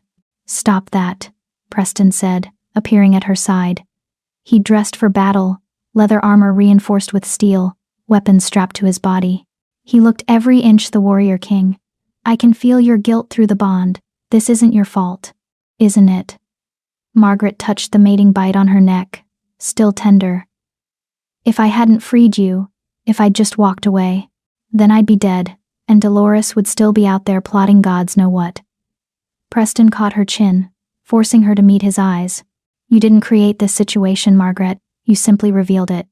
Dolores has been our enemy for decades, we just didn't know it until now. She used me, Margaret whispered. Married my father to get close to me. Waited years for my magic to manifest. All of it was calculated, which makes her even more dangerous. Gerard approached, his massive frame casting a shadow. A witch who plans decades ahead is not one to be underestimated. He looked at Margaret, his expression serious. You sure you're ready for this, Luna? What you're about to attempt, it's never been done. Not even by the most powerful healers in history. I'm sure I have to try, Margaret corrected. Whether I'm ready or not. Gerard studied her for a long moment, then nodded slowly. That'll do. He glanced at Preston. The scouting party is ready. 20 warriors, all volunteers. They know the risks. Good. Preston's hand found Margaret's, their fingers lacing together. Millie? Here. Alpha. The ancient witch shuffled forward, leaning heavily on her staff. Despite her frail appearance, power radiated from her in waves. I've prepared what protections I can. Amulets for the warriors to shield them from the worst of the death curse. But they won't last long, an hour, maybe 2. Will that be enough time? Preston asked Margaret. Margaret thought of everything Millie had taught her over the past 2 days. The exercises, the meditations, the brutal training that had pushed her magic to its limits. She'd learned so much, but was it enough? It has to be, she said simply. The journey to the southern border took 3 hours, 3 hours of descending through increasingly dead forest. The change was gradual at first. Trees with browning leaves, grass that crunched beneath their feet despite the morning dew. But as they drew closer to the border, the destruction became absolute. Everything was dead. Trees stood like skeletal monuments, their bark black and cracking. The ground was ash-gray, devoid of any plant life. Even the air tasted wrong, stale, and lifeless, as if something fundamental had been stripped away. And the smell, gods, the smell of rot and decay was overwhelming. This is what Dolores's magic does, Millie said quietly, her clouded eyes somehow seeing more than those with perfect vision. It doesn't just kill, it consumes, takes the very life force from the land and feeds on it like a parasite. Margaret felt sick. This was the woman who'd raised her, who'd smiled sweetly while serving dinner, then locked Margaret in the cellar for breaking a plate, who'd pretended to care while slowly, methodically destroying everything Margaret loved. How far does the curse extend? Preston asked Roberto, who'd been scouting ahead. 2 miles in every direction along the border, Roberto reported. And it's still spreading. Slowly but steadily. At this rate, it'll reach the stronghold in 36 hours. Less time than Margaret had thought. They pressed forward until they reached the true border marked by a line of ancient stones that had stood for millennia. Beyond those stones, the death was absolute. Not a single blade of grass survived. Not a single insect buzzed. And carved into the largest tree, a massive oak that had been ancient when kingdoms were young, were the words Dolores had promised. Return what you stole, or watch everything die. 2 days remain. D.C. She's counting down, Gerard growled, taunting us. No, Margaret said, studying the message. She's creating pressure, making us desperate. Desperate people make mistakes. She stepped forward, approaching the border. The moment she crossed the line of stones, nausea rolled through her. The death curse wasn't just environmental, it was metaphysical. It pushed against her magic like oil against water, trying to corrupt what she was. Margaret. Preston grabbed her arm, pulling her back. Don't. I need to feel it. Margaret interrupted, her voice strained. Need to understand how it works before I can counter it. She pressed her hand to her chest, where her pendant hung warm beneath her tunic. Millie, what am I feeling? Millie had crossed the border with her, seemingly unaffected by the curse. Void magic, the opposite of creation. It's not evil exactly, it's simply the absence of life. The negative space where existence should be. She tapped her staff against the dead ground. Most magic can be fought with opposing magic. Fire with water, darkness with light. But void magic? She shook her head. You can't fight nothing with something. You have to fill the void. Replace what was taken. Fill an entire 2-mile radius? Gerard's voice was skeptical. That would require more power than one person has, Millie agreed. Which is why Margaret won't be doing it alone. She looked at Preston meaningfully. Understanding dawned in Preston's eyes. The pack bond. Exactly. Millie's smile was sharp. Aluna is connected to every member of her pack. Their strength is her strength. Their life force is her life force. If Margaret can channel the pack's energy through the bond, she might have enough power to counter Dolores's curse. Might? Preston's voice was dangerous. Magic is not an exact science, Alpha. Millie's expression turned serious. What Margaret is about to attempt has never been done because it's extraordinarily dangerous. If she draws too much from the pack, she could kill them. If she doesn't draw enough, the void magic will consume her instead. She needs to find the perfect balance. And she needs to do it while fighting off a curse specifically designed to kill wolves. Margaret felt every eye turn to her. Through the pack bond, she sensed their fear, their doubt, their hope. They were trusting her with their lives. All of them. I need you to understand something, Margaret said, addressing the warriors who'd accompanied them. If I fail, if this goes wrong, some of you might die. Not from Dolores's curse, but from me. From my magic draining too much of your life force. She swallowed hard. I'm asking you to trust me with more than your safety. I'm asking you to trust me with your very existence. Silence. The warriors looked at each other, then at Preston, then back at Margaret. Finally, Gerard spoke. We're wolves, Luna. We live and die as pack. If you need our strength to save the territory, then take it. All of it, if necessary. He dropped to one knee. We trust you. One by one, the other warriors knelt. 20 wolves, bowing before their Luna. Margaret felt tears burn her eyes. I'll try not to let you down. You won't, Preston said, his voice rough with emotion. Because you're the strongest person I've ever met, and because you have an entire pack standing with you. He cupped her face, his thumb brushing away a tear. Do what you need to do, Margaret. We'll be right here. Margaret nodded, steadying herself. She stepped fully across the border, into the heart of the dead zone. The void magic pressed against her immediately, cold and hungry, and wrong. She could feel it trying to leach the life from her body, to reduce her to the same ash that covered the ground. But she had something Dolores hadn't counted on. She had a pack. Margaret closed her eyes and reached for the pack bond, that web of connections linking her to hundreds of wolves across the territory. She felt them respond immediately, their attention focusing on her like a spotlight. I need your help, she sent through the bond, her mental voice clear. I need your strength, your life force. Trust me, and together we can heal what Dolores has broken. The response was immediate and overwhelming. Power flooded through the bond, not just from the 20 warriors present, but from every wolf in the Northern Territory. Mothers nursing pups, elders resting in the sun, warriors training in the yards. Even children, their young magic bright and pure, they all gave her their strength. Margaret gasped as the power filled her, far more than she'd ever channeled before. Her body lit up like a star, golden light blazing from her skin. The pendant around her neck grew hot, not burning, but warm like summer sunshine. "Now," Millie shouted. "Channel it into the land, pour life back into the void." Margaret dropped to her knees and pressed her palms against the dead earth. The power flowed through her like a river from the pack, through her body, into the ground. She felt the void magic resist, felt it try to consume what she offered. But life was stronger than death. Creation was more powerful than destruction. The ground beneath her hands began to warm, then to tremble. And then, green.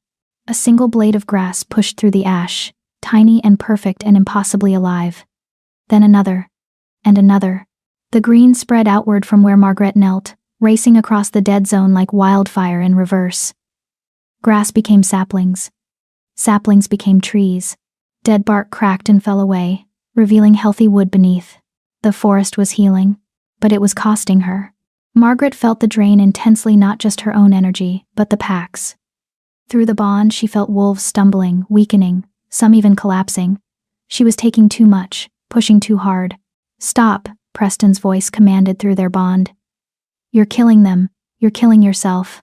"Almost done," Margaret sent back, gritting her teeth. "Just a little more."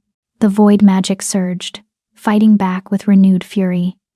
Dolores had felt the healing, Margaret realized. Felt her curse being undone. And now the witch was pouring more power into the spell, trying to overwhelm Margaret's magic through sheer force. It was working. The green began to retreat. Trees that had been healthy seconds ago started to wither. The void was winning. "Margaret, stop." Gerard's voice, desperate. "You've done enough. Pull back." But Margaret couldn't stop. If she stopped now, the curse would spread even faster, would reach the stronghold within hours instead of days, would kill everyone she'd come to love. She pulled deeper from the pack, drawing more power than she'd ever attempted. Wolves began to scream through the bond, not in pain, but in warning. She was draining them past their limits. "Stop." Preston's command was absolute, the alpha's voice that couldn't be disobeyed. "That's an order, Margaret. Stop now or what?" A new voice said, cold and familiar and filled with dark amusement. "Or you'll let your mate kill your entire pack trying to save them?" Margaret's eyes snapped open. Standing 20 feet away, on the other side of the expanding green, was Dolores Cooley. Her stepmother looked exactly as Margaret remembered, beautiful in a cold, calculated way, golden hair perfect despite the dead forest around her, green eyes sharp with intelligence and cruelty. She wore robes of deep purple, and power radiated from her in waves that made Margaret's skin crawl. "Hello, Margaret," Dolores said, her smile sweet and poisonous. "Did you really think you could heal my curse? This spell took me 3 years to perfect. It's designed to consume healing magic and grow stronger from it." She took a step forward, and the green grass at her feet withered to ash. "Every bit of power you pour into the land feeds my spell, makes it hungrier, more resilient." Margaret stared at her stepmother, horror washing through her. She'd been playing directly into Dolores's hands, feeding the curse instead of fighting it. "You used her," Preston snarled, moving to Margaret's side. His body rippled, preparing to shift. "You knew she'd try to heal the forest, counted on it." "Of course I did." Dolores's smile widened. "I raised the girl. I know exactly how her foolish mind works. She's a healer, she can't help but try to fix broken things. It's her fatal flaw." She looked at Margaret with something that might have been pity. "You were always so predictable, stepdaughter. Always trying to save creatures that would never love you back. Always believing that kindness mattered." Rage burned through Margaret's chest, hot and clean and overwhelming. Not just her rage, but the pack's. They'd trusted her, given her their strength, and she'd nearly killed them trying to heal an unhealable curse. "What do you want?" Margaret asked, her voice steadier than she felt. "What I've always wanted." Dolores raised her hand, and dark magic swirled around her fingers like smoke. "Your blood, your magic, your life force." Her expression hardened. "Come with me willingly, and I'll stop the curse. I'll spare the pack. You have my word." "Your word is worth nothing," Preston growled. "Perhaps." Dolores shrugged. "But it's the only chance these wolves have." Because she glanced at the sky. Approximately 10 minutes. My curse will reach critical mass. The void magic will consume not just the border, but the entire territory. Every tree, every animal, every wolf. All of it will become ash. She smiled. Unless Margaret comes with me. Right now. Through the pack bond, Margaret felt the warriors' despair. Felt the distant panic of mothers gathering their children. Felt Preston's fury and fear warring inside him. She'd failed. Despite all her training, all her power, she'd failed. Margaret, no, Preston said, reading her expression. Don't you dare. I have to, Margaret interrupted quietly. You know I do. There has to be another way. There isn't. Margaret turned to face him, memorizing every detail of his face. And we both know it. Either I go with Dolores, or everyone dies. That's not a choice, Preston. That's fate finally catching up with me. Then I'm coming with you, Preston said, his voice absolute. Wherever you go, I go. That's what mates do. No. Margaret pressed her hand to his chest, feeling his heart race beneath her palm. You stay here, you protect the pack, you survive, Preston, because they need you, and because, her voice broke. Because I need to know you're out there. That you're okay. Even if I'm not. Tears streaked down Preston's face the first time she'd seen him cry. I can't lose you. Not after finally finding you. Not after 300 years of... Margaret kissed him. Hard and desperate and final. She poured everything she felt into that kiss, her love, her fear, her grief for the life they'd never have. When she pulled back, Preston's eyes were blazing gold, his wolf barely contained. I will come for you, he said. The words both promise and threat. Wherever she takes you, whatever she does to you, I will find you. I will save you. And I will tear Dolores Cooley apart with my bare hands. I know, Margaret whispered. But until then, live, Preston, for both of us. She turned away before her courage could fail, and walked toward Dolores. Each step felt like walking through quicksand. Like her body was refusing to cooperate. Behind her, she heard Preston howl, a sound of pure anguish that echoed across the dead forest and stabbed through her heart. The pack howled with him, hundreds of voices raised in grief for their Luna. Dolores smiled as Margaret approached. Good girl. Always so predictable. She grabbed Margaret's wrist, her grip iron strong. Dark magic flared around them both, and Margaret felt the world begin to shift and distort. They were teleporting, being pulled away from the Northern Territory through some kind of magical transportation. In the last second before they vanished, Margaret looked back at Preston. She saw him shift into wolf form, saw Gerard and the other warriors holding him back as he tried to reach her. I love you, she sent through their bond. One final message. Never forget that. Margaret. Preston's mental voice was a roar of fury and grief. And then the world dissolved into darkness, and Margaret Jordan Luna, of the Northern Pack, mate to the Alpha King, was gone. Dragged into whatever hell Dolores Cooley had prepared for her. The curse at the border flickered, then began to recede. True to her word, Dolores was pulling back the void magic. But Preston barely noticed. He stood in the clearing, his massive wolf form shaking with rage and grief, and howled until his voice was raw. His mate was gone. And he had no idea how to get her back. Chapter 7. The Witch's Tower. Margaret woke to the smell of herbs and old magic. Her head throbbed, and her body felt like she'd been dragged behind a horse for miles. She tried to move and discovered her wrists were bound with iron chains, not the cursed chains that had held Preston, but ordinary iron that bit into her skin with cold efficiency. Awake at last. Dolores's voice came from somewhere to her right. I was beginning to worry I'd used too much sedative. It would be terribly inconvenient if you died before I could harvest your magic. Margaret forced her eyes open. She was in a circular room, a tower, judging by the curved walls and narrow windows that showed nothing but gray sky. Shelves lined every available surface, crowded with bottles, books, and objects she didn't want to identify. A workbench dominated the center of the room, covered in magical instruments that gleamed in the lamplight. And standing beside that workbench, organizing knives and vials with methodical precision, was Dolores. Where are we? Margaret asked, her voice hoarse. My sanctuary, the place where I do my real work, far from the prying eyes of foolish villagers.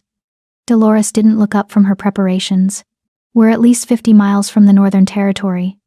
Far enough that your wolf king won't find you. At least not before I'm finished with you. Terror tried to claw its way up Margaret's throat, but she swallowed it down. Fear wouldn't help her now. You promised to stop the curse, and I did. You'll notice you're not dead, which means Preston and his pack aren't either. Dolores finally looked at her, green eyes cold. I always keep my word, Margaret. It's one of the few honorable traits I possess. I said I'd spare the pack if you came willingly, and I have. For how long? Margaret pushed herself into a sitting position despite the chains. How long before you attack them again? That depends entirely on how cooperative you are. Dolores selected a thin blade, testing its edge against her thumb. A drop of blood welled up, and she smiled. If you give me what I need without resistance, I might let the wolves live peacefully for years, decades even. But if you fight me, if you make this difficult, she let the threat hang. Well, accidents happen.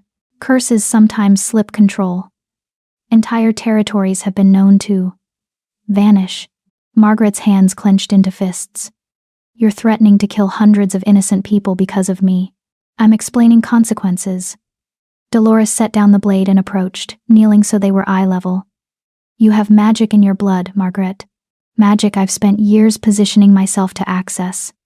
Your father was merely a stepping stone, a way to get close to you and your grandmother's legacy. His death was unfortunate but necessary. The casual way Dolores spoke of murdering Margaret's father made rage burn hotter in her chest. He loved you. He loved an illusion. Dolores's expression didn't change. I gave him what he wanted, a beautiful wife, a mother for his daughter, a normal life. And, in return, I got access to you. To watch you. To wait for your magic to manifest. She tilted her head. I almost gave up. 23 years of waiting for even a flicker of power.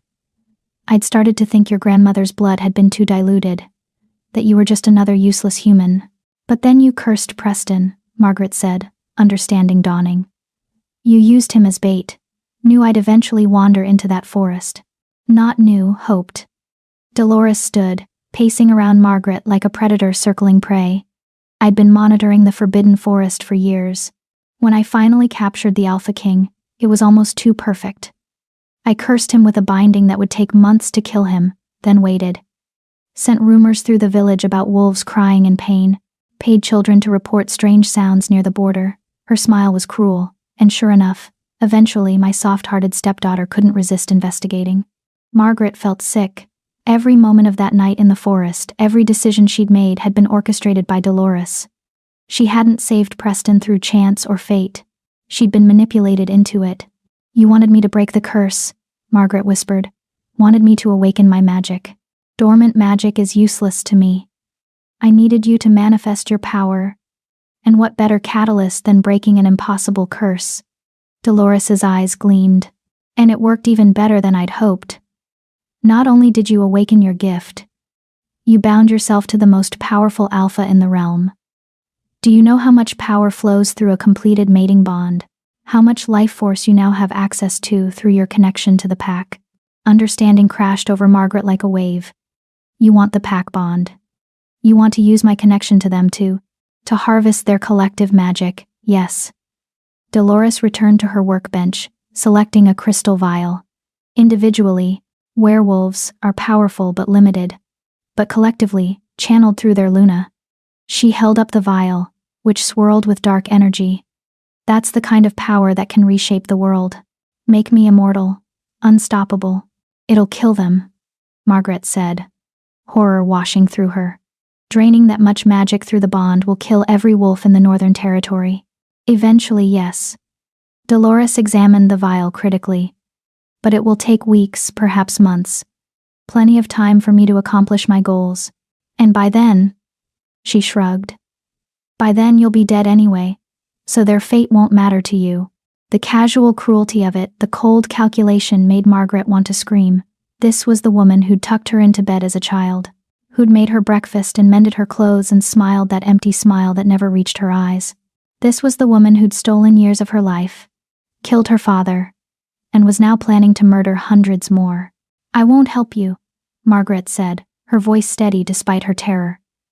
Whatever you're planning, I won't cooperate. You don't have a choice. Dolores moved with sudden speed, grabbing Margaret's face and forcing her to look into those cold green eyes. I don't need your permission, stepdaughter. I just need your blood and your bond. The rest is irrelevant. She released Margaret roughly. But I'd prefer you conscious for the initial extraction. The magic flows more freely when the vessel is aware. Vessel, Margaret repeated flatly. Is that all I am to you? A container for magic? That's all you've ever been. Dolores returned to her preparations, dismissing Margaret entirely. Now be quiet. I need to concentrate on the ritual preparations. The blood moon rises in 3 hours, and everything must be perfect. Margaret sat in her chains, watching Dolores work. The witch moved with practiced efficiency, drawing symbols on the floor with chalk and crushed herbs, arranging candles in specific patterns, chanting in a language that made Margaret's teeth ache. This was it. Margaret realized. This was how she died. Drained of magic in some tower in the middle of nowhere. While Preston and the pack suffered the same fate through their bond to her, unless she found a way to stop it. Margaret closed her eyes and reached for the pack bond cautiously, testing to see if it still worked. The connection was there, muted by distance and Dolores's magic, but present. She could feel Preston, his grief and rage a constant pulse. Could feel the pack's fear as they realized their Luna had been taken. Preston, she sent carefully, not sure if her thoughts would reach him. Can you hear me? Nothing. The distance was too great.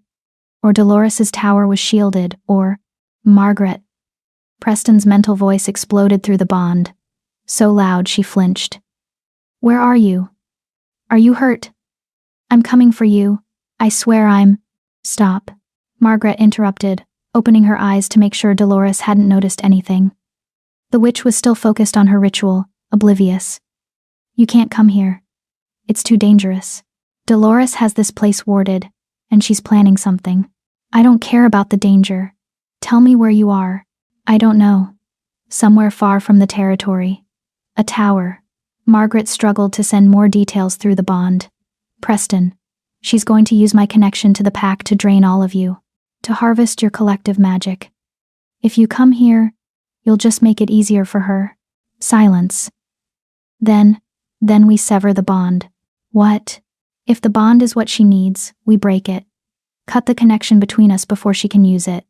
Preston's mental voice was rough with pain. It will hurt, might kill us both, but it's better than letting her succeed. No. Margaret whispered aloud, then caught herself. She glanced at Dolores, but the witch was still engrossed in her work. We're not severing the bond, Margaret said firmly. That's not a solution, that's surrender. And I didn't survive 23 years of Dolores's cruelty just to give up now. Then what do you suggest? Preston's frustration bled through the bond. Because from where I'm standing, every option ends with you dead. Margaret looked around the tower, her mind racing. Dolores had made one crucial mistake. She'd chained Margaret with ordinary iron, not cursed chains. Which meant Margaret's magic was still accessible. Dormant. Yes. And untrained for combat. But present. And Millie had taught her something important over those 2 days of training. Healing magic was the opposite of destruction magic. Light versus void. Life versus death. But what if healing magic could be weaponized? Preston, I need you to trust me, Margaret sent. And I need you to keep the pack calm. No rescue attempts, no heroics. Just wait. And be ready. Ready for what? For me to turn the tables on Dolores coolly. Before Preston could respond, Dolores looked up sharply. You're very quiet over there, not plotting anything foolish, I hope. Would it matter if I was? Margaret asked, keeping her voice neutral. You said yourself, I'm just a vessel. My thoughts are irrelevant. Dolores studied her for a long moment, suspicion flickering across her face. Then she smiled, cold and knowing. You're thinking about that little trick you learned from Millie Yates, aren't you? Thinking you can use your healing magic against me somehow? She laughed. I've been practicing dark magic for 2 centuries, child. I know every counter to healing magic ever devised. Whatever you're planning won't work. Probably not. Margaret agreed. But I have to try. Because that's what I do. I try to fix broken things. Even when it's hopeless. Even when it costs me everything. She met Dolores's eyes. You taught me that, actually. Years of watching you scheme and plot and manipulate. Years of seeing how cruel people win through patience and preparation. Her smile was sharp. So thank you, stepmother. For the education. Dolores's expression darkened. Careful, Margaret. That almost sounded like a threat. Not a threat. A promise. Margaret leaned back against the wall, chains clinking. You're going to lose. Maybe not today, maybe not even this week, but eventually, you're going to lose. Because you made one fatal mistake. And what's that? You made me angry. Margaret's voice was soft but absolute. And angry healers are the most dangerous creatures in the world.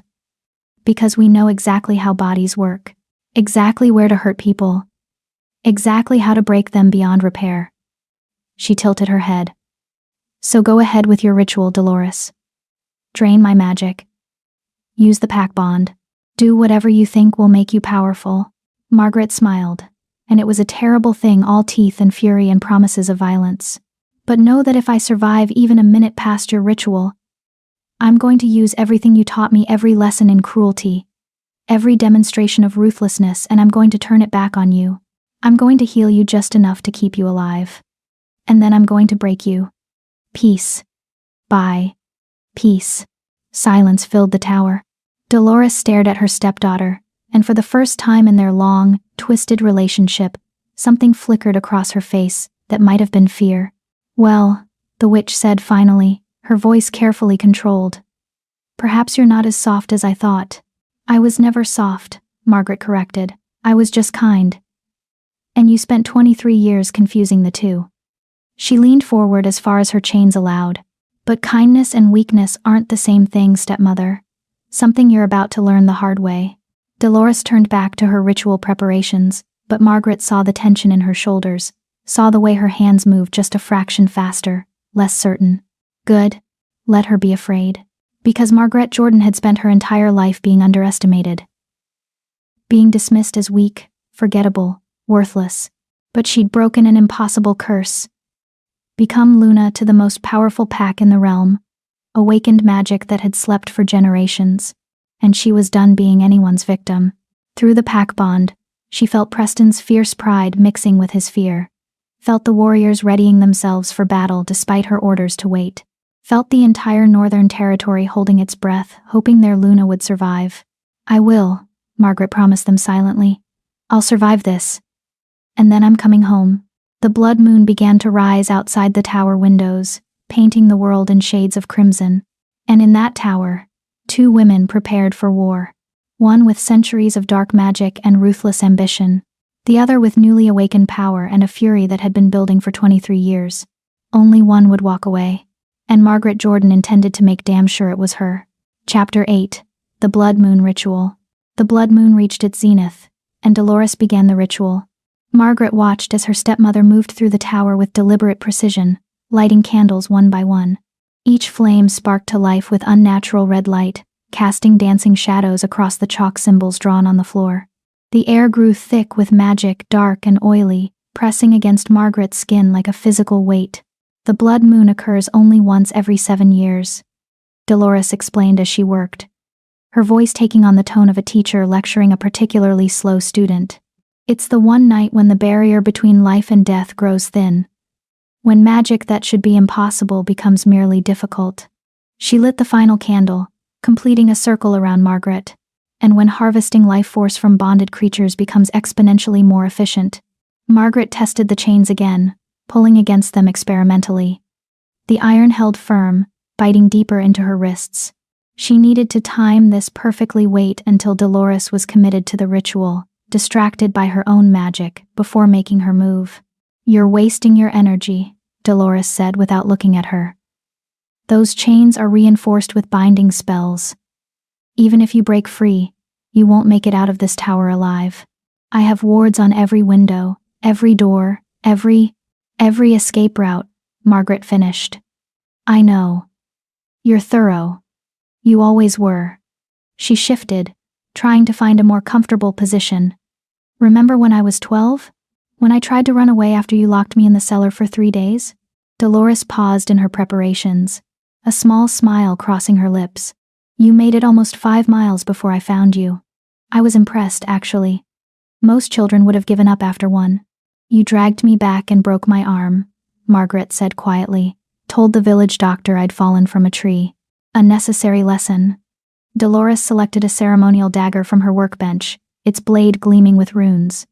You needed to understand that running was futile. That I would always find you. Always bring you back. She turned to face Margaret fully.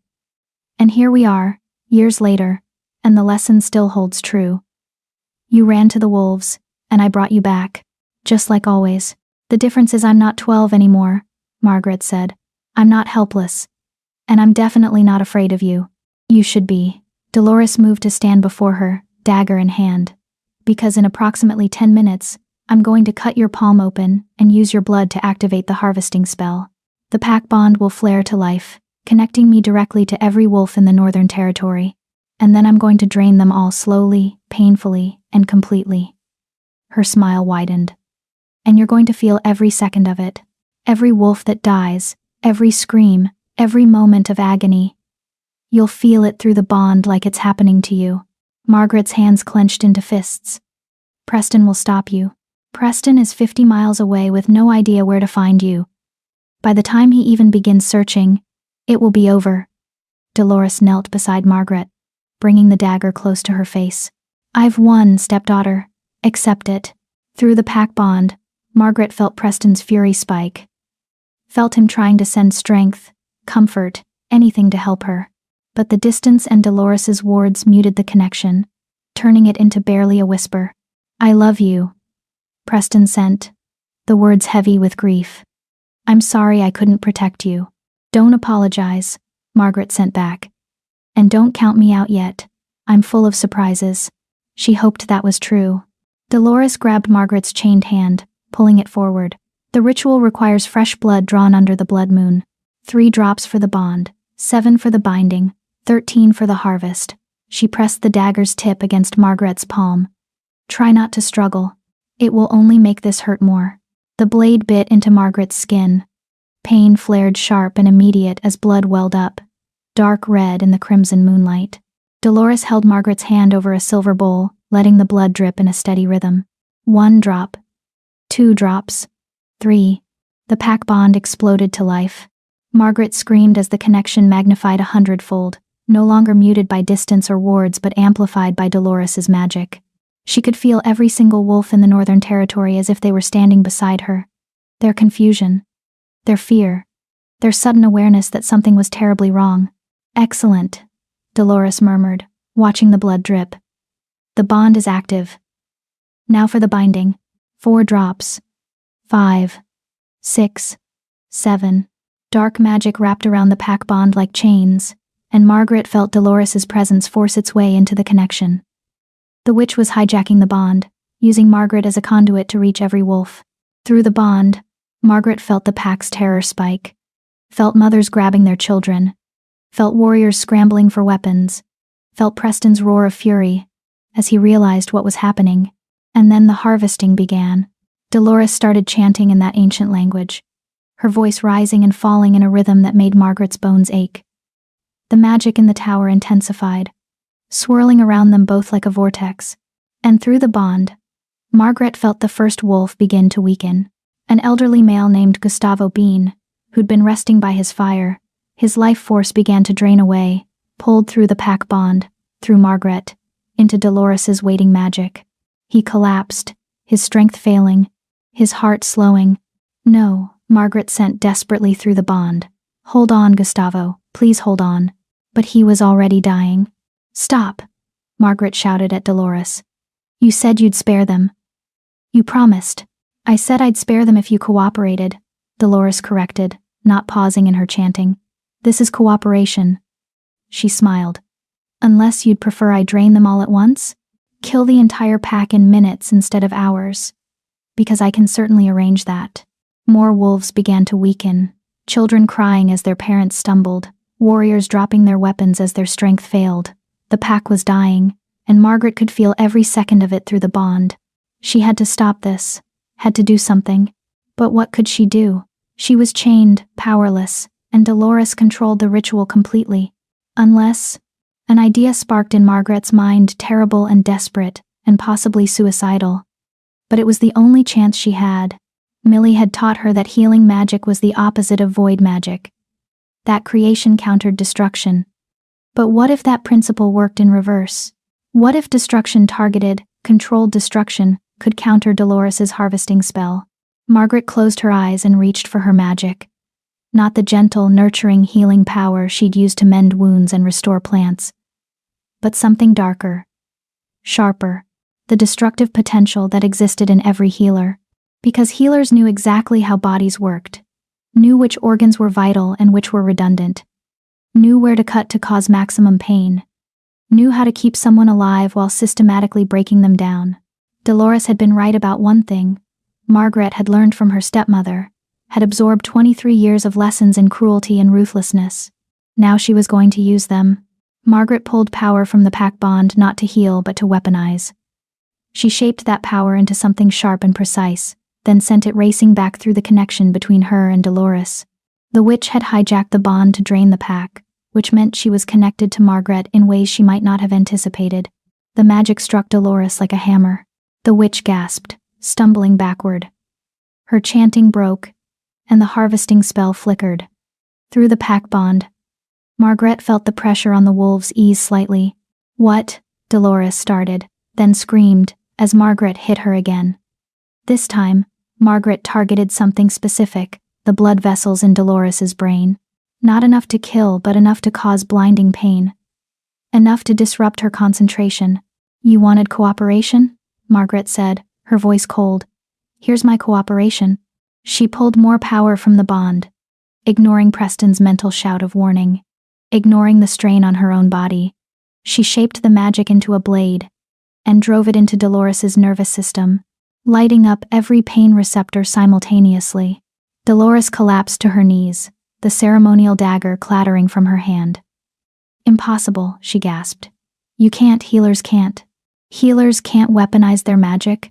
Margaret pulled against her chains, feeling them bite deeper. "You're right. Traditional healers can't. But I'm not a traditional healer, stepmother. I'm the girl you spent 23 years tormenting. The girl who learned that kindness and mercy are choices, not weaknesses." She pulled more power, and Dolores screamed. "And right now, I'm choosing not to be kind." Through the bond, Margaret felt Preston's shock mixing with fierce approval. Felt the pack's collective hope as they realized their Luna was fighting back. But she also felt her own body beginning to fail. The strain of channeling this much power, of fighting Dolores while simultaneously trying to protect the pack, was too much. Her vision blurred, her hands shook, blood dripped from her nose, and she tasted copper in her mouth. She was dying, burning herself out like a candle, with both ends lit. But if she could take Dolores down with her, if she could end this threat permanently, maybe it would be worth it. Margaret pulled every scrap of power she could access and shaped it into one final attack, not aimed at Dolores's body, but at her magic. At the core of dark power that sustained the witch's immortality. "This ends now," Margaret said, and drove the healing-turned weapon straight into Dolores's magical core. The tower exploded with light.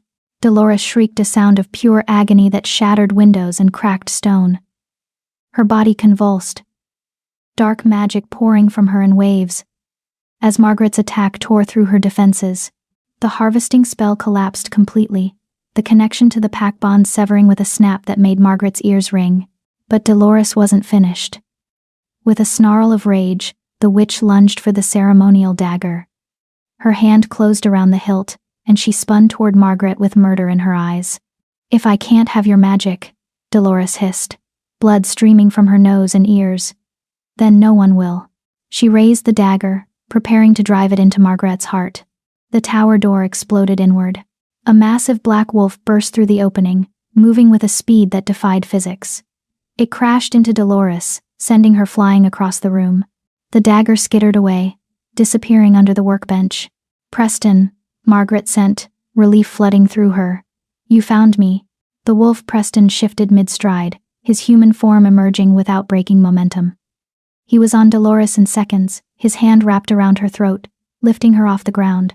"You took my mate," Preston growled, his voice barely human. "You tortured her." You tried to kill my pack." His eyes blazed gold, more wolf than man. "Give me one reason not to tear out your throat right now." Dolores choked, clawing at his hand. "The wards, how did you—" "Your wards were designed to keep out magic." Gerard's voice came from the doorway.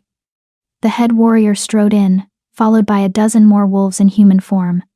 "But we didn't use magic. We used something better," he smiled grimly. "We used 300 years of Preston tracking prey across entire continents. Once he had Margaret's scent through the bond, no ward in existence could hide her." More wolves poured into the tower warriors surrounding Dolores, healers rushing to Margaret's side. Someone worked on her chains while another pressed a cloth to her bleeding palm. But Margaret only had eyes for Preston. Their gazes locked across the room, and she felt everything he was feeling through their bond, relief so intense it was painful, love so fierce it burned, and a possessiveness that promised he would never let her go again. "Kill her," Preston said to Gerard, his eyes never leaving Margaret's. "Make it quick, we don't torture, even enemies like her." "Wait," Margaret said, her voice hoarse. "Don't kill her yet." Preston's eyes narrowed. "Why not?" "Because she has information. About other dark witches, about plots we don't know about threats to other packs." Margaret stood on shaking legs as her chains finally fell away. "And because killing her quickly is too merciful. She deserves to face justice, real justice, to answer for every life she's destroyed." Dolores laughed weakly. "Foolish girl. Still trying to be noble? Still believing justice matters?" She coughed, blood staining her lips. "You could have killed me when you had the chance. Now you'll regret your mercy." "No," Margaret said quietly, moving to stand beside Preston. "I'll regret nothing. Because unlike you, I don't have to live with the knowledge that I've become a monster." She looked at Gerard. "Take her to the stronghold. Lock her in the deepest cell you have. And make sure she can't access any magic, not even a spark." Gerard nodded, gesturing to his warriors. They bound Dolores with iron chains, real ones, heavy and complete. The witch struggled, but she was too weakened by Margaret's attack to resist effectively. As they dragged her toward the door, Dolores looked back at Margaret one last time. "This isn't over," she hissed. "You think you've won? But you've only delayed the inevitable. I have allies. Powerful allies who will come for you. Who will finish what I started." "Let them come," Preston said, his arm wrapping around Margaret's waist, pulling her close. "They'll face the same fate you did. Because no one threatens my mate. No one threatens my pack. And anyone foolish enough to try will learn why I'm called the Alpha King." Dolores was dragged away, still spitting threats and curses. The other wolves dispersed, giving Preston and Margaret a moment of privacy in the destroyed tower. "You came for me," Margaret whispered, leaning into Preston's warmth. "Always," he said roughly, pressing his face into her hair. "I will always come for you. No distance is too far. No enemy too powerful. You're mine, Margaret, and I protect what's mine." "I thought I was going to die," Margaret admitted, feeling tears finally spill down her cheeks. "I thought I'd never see you again. Never get to tell you." Preston kissed her. Hard and desperate and claiming. He poured everything into that kiss, his fear, his love, his absolute devotion. When they finally broke apart, both were breathing hard. "You're not allowed to die," Preston said, his forehead pressed to hers. "That's an order from your Alpha King. You stay alive, you stay with me, forever." "Forever sounds good," Margaret said, smiling through her tears. Around them, the tower began to collapse. Dolores's magic had been holding the ancient structure together, and without her presence, it was finally succumbing to centuries of decay. "We should go," Gerard called from the doorway. "Before this whole place comes down on our heads." Preston swept Margaret into his arms, carrying her like she weighed nothing. "Hold on," he murmured. And then he was running out of the tower, through the dark forest, toward home. Toward safety, toward the northern territory and the pack that waited for their Luna's return. Margaret wrapped her arms around Preston's neck and let herself be carried. For the first time in her life, she didn't have to be strong. Didn't have to fight. Didn't have to survive on her own. She had a mate, a pack, a home, and no one, not Dolores, not her allies, not anyone would ever take that away from her again. Chapter 9. Shadows of the Coven. The Northern Territory erupted in celebration when Preston carried Margaret through the gates. Wolves lined the pathways, hundreds of them, all howling their joy and relief. Through the pack bond, Margaret felt their emotions wash over her like a wave: love, gratitude, fierce pride in their Luna who'd fought a dark witch and survived. Children threw flowers in their path, elders bowed their heads in respect. Warriors saluted with fists over their hearts. And everywhere, there was joy. They thought they'd lost you, Preston murmured against her ear as he carried her through the crowd. We all did. When I felt you fighting through the bond, felt you burning yourself out to protect the pack. His arms tightened around her. I've never been so terrified in 300 years. But you found me, Margaret said, resting her head against his shoulder. You saved me. No. Preston's voice was firm. You saved yourself. I just showed up in time to keep Dolores from finishing what you'd started. He pressed a kiss to her temple. You were magnificent, Margaret. Terrifying and magnificent. They reached the stronghold, and Preston finally set Margaret down reluctantly, as if letting her go physically pained him.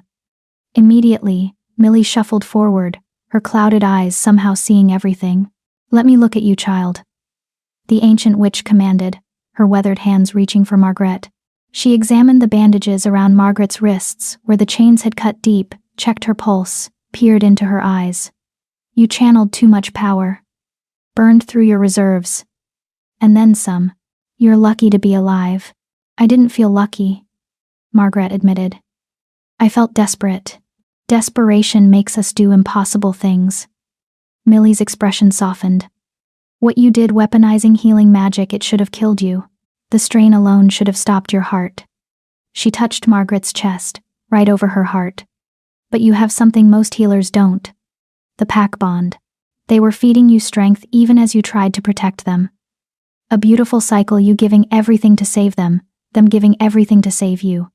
She smiled. That's what family does. Margaret felt tears prick her eyes. Family. She'd spent so long believing she had none that her father's death had left her alone in the world. But she'd been wrong. She had an entire pack, hundreds of wolves who'd poured their strength into her when she'd needed it most. Thank you, Margaret said, addressing not just Millie but all the wolves gathered around. All of you. You gave me your strength when I had none left. You trusted me to protect you, and you protected me in return. Her voice broke. I don't have words for what that means to me. You don't need words, Gerard said, stepping forward from the crowd. The massive warrior's expression was unusually gentle. Your pack, Luna. That's all that matters. When one of us hurts, we all hurt. When one of us fights, we all fight. He dropped to one knee. And when our Luna faces down a dark witch to save us, we would burn the world to bring her home. One by one, every wolf in the courtyard knelt. Hundreds of them, bowing before their Luna. Margaret's tears finally spilled over, and she didn't try to stop them. These were good tears. Healing tears. The kind that washed away years of feeling unwanted and replaced them with belonging so profound it hurt. Preston's hand found hers, squeezing gently. Come, he said quietly. You need rest. Actual rest. Not just sitting around worrying. He led her back to their chambers, shooing away well-wishers with the authority of an alpha who would not be questioned. Once inside, with the door firmly closed, Preston finally allowed himself to break. He pulled Margaret into his arms and held her so tightly she could barely breathe. She felt him shaking, felt moisture against her neck where his face was pressed. Preston, she whispered. I thought I'd lost you, he said roughly, his voice thick with emotion. When the bond grew dim, when I felt you fading, I thought. He pulled back just enough to cup her face with both hands. 300 years I waited to find my mate, and I had you for less than a week before Dolores took you. Less than a week, Margaret. It wasn't enough. It will never be enough. Margaret covered his hands with her own. Then it's a good thing we have forever now. Forever, Preston repeated, as if testing the word. Is forever long enough? It'll have to be. Margaret smiled through her tears. Because I'm not going anywhere. You're stuck with me, Alpha King, for better or worse. Definitely for better, Preston murmured, leaning down to kiss her. This kiss was different from the desperate claiming in the tower, softer, sweeter, full of promise instead of fear. When they finally broke apart, both were smiling. "You should clean up," Preston said, gesturing to the bathing chamber. "And eat something," Millie said. "You need to rebuild your strength. Will you stay?" Margaret asked, suddenly afraid to let him out of her sight. "I know it's foolish, but I'm not leaving you alone," Preston interrupted firmly. "Not for a second. Not until I'm absolutely certain you're safe." His eyes gleamed. "Actually, I'm not sure I'll ever leave you alone again. You might have to get used to having a very protective mate." "I think I can manage that," Margaret said, warmth blooming in her chest. She bathed while Preston sat on the edge of the large tub, watching her with an intensity that should have been uncomfortable but somehow wasn't. They talked about everything and nothing: the pack, the territory, what to do about Dolores's warning about allies. "Do you think she was telling the truth?" Margaret asked, sinking deeper into the hot water. "About having powerful allies who would come for us?" Preston's expression darkened. "Probably. Dark witches rarely work alone. They form covens, alliances, networks of mutual benefit." He leaned forward, his elbows on his knees. "Which means Dolores's capture might draw attention we don't want. Other witches wondering what happened to their associate. What she might have told us before we imprisoned her. So we're not safe yet," Margaret said quietly. "We're never completely safe. That's the nature of power, it attracts enemies." Preston reached out, trailing his fingers through the water near Margaret's shoulder. "But we're safer than we were. Dolores is locked up. Her harvesting spell is broken. And you." His eyes softened. "You're alive and whole in mine. That's all that matters right now." After her bath, Margaret dressed in soft clothes and joined Preston in the main chamber, where servants had laid out a feast. She hadn't realized how hungry she was until she saw the food: fresh bread, roasted meat, fruit, cheese, and pastries that made her mouth water. "Eat," Preston commanded, piling food onto her plate with single-minded determination. "Everything. You burned through more energy than anyone should survive. You need to rebuild." Margaret ate obediently, surprised by how good everything tasted. Or maybe she was just grateful to be alive to taste anything at all. They were finishing their meal when someone knocked on the door, 3 sharp raps. "Enter," Preston called. Rogelio stepped inside, bowing slightly. "My apologies for the interruption, Alpha, Luna. But the council has requested an audience. There are decisions that need to be made regarding the witch." Preston's jaw clenched. "Tell them to wait.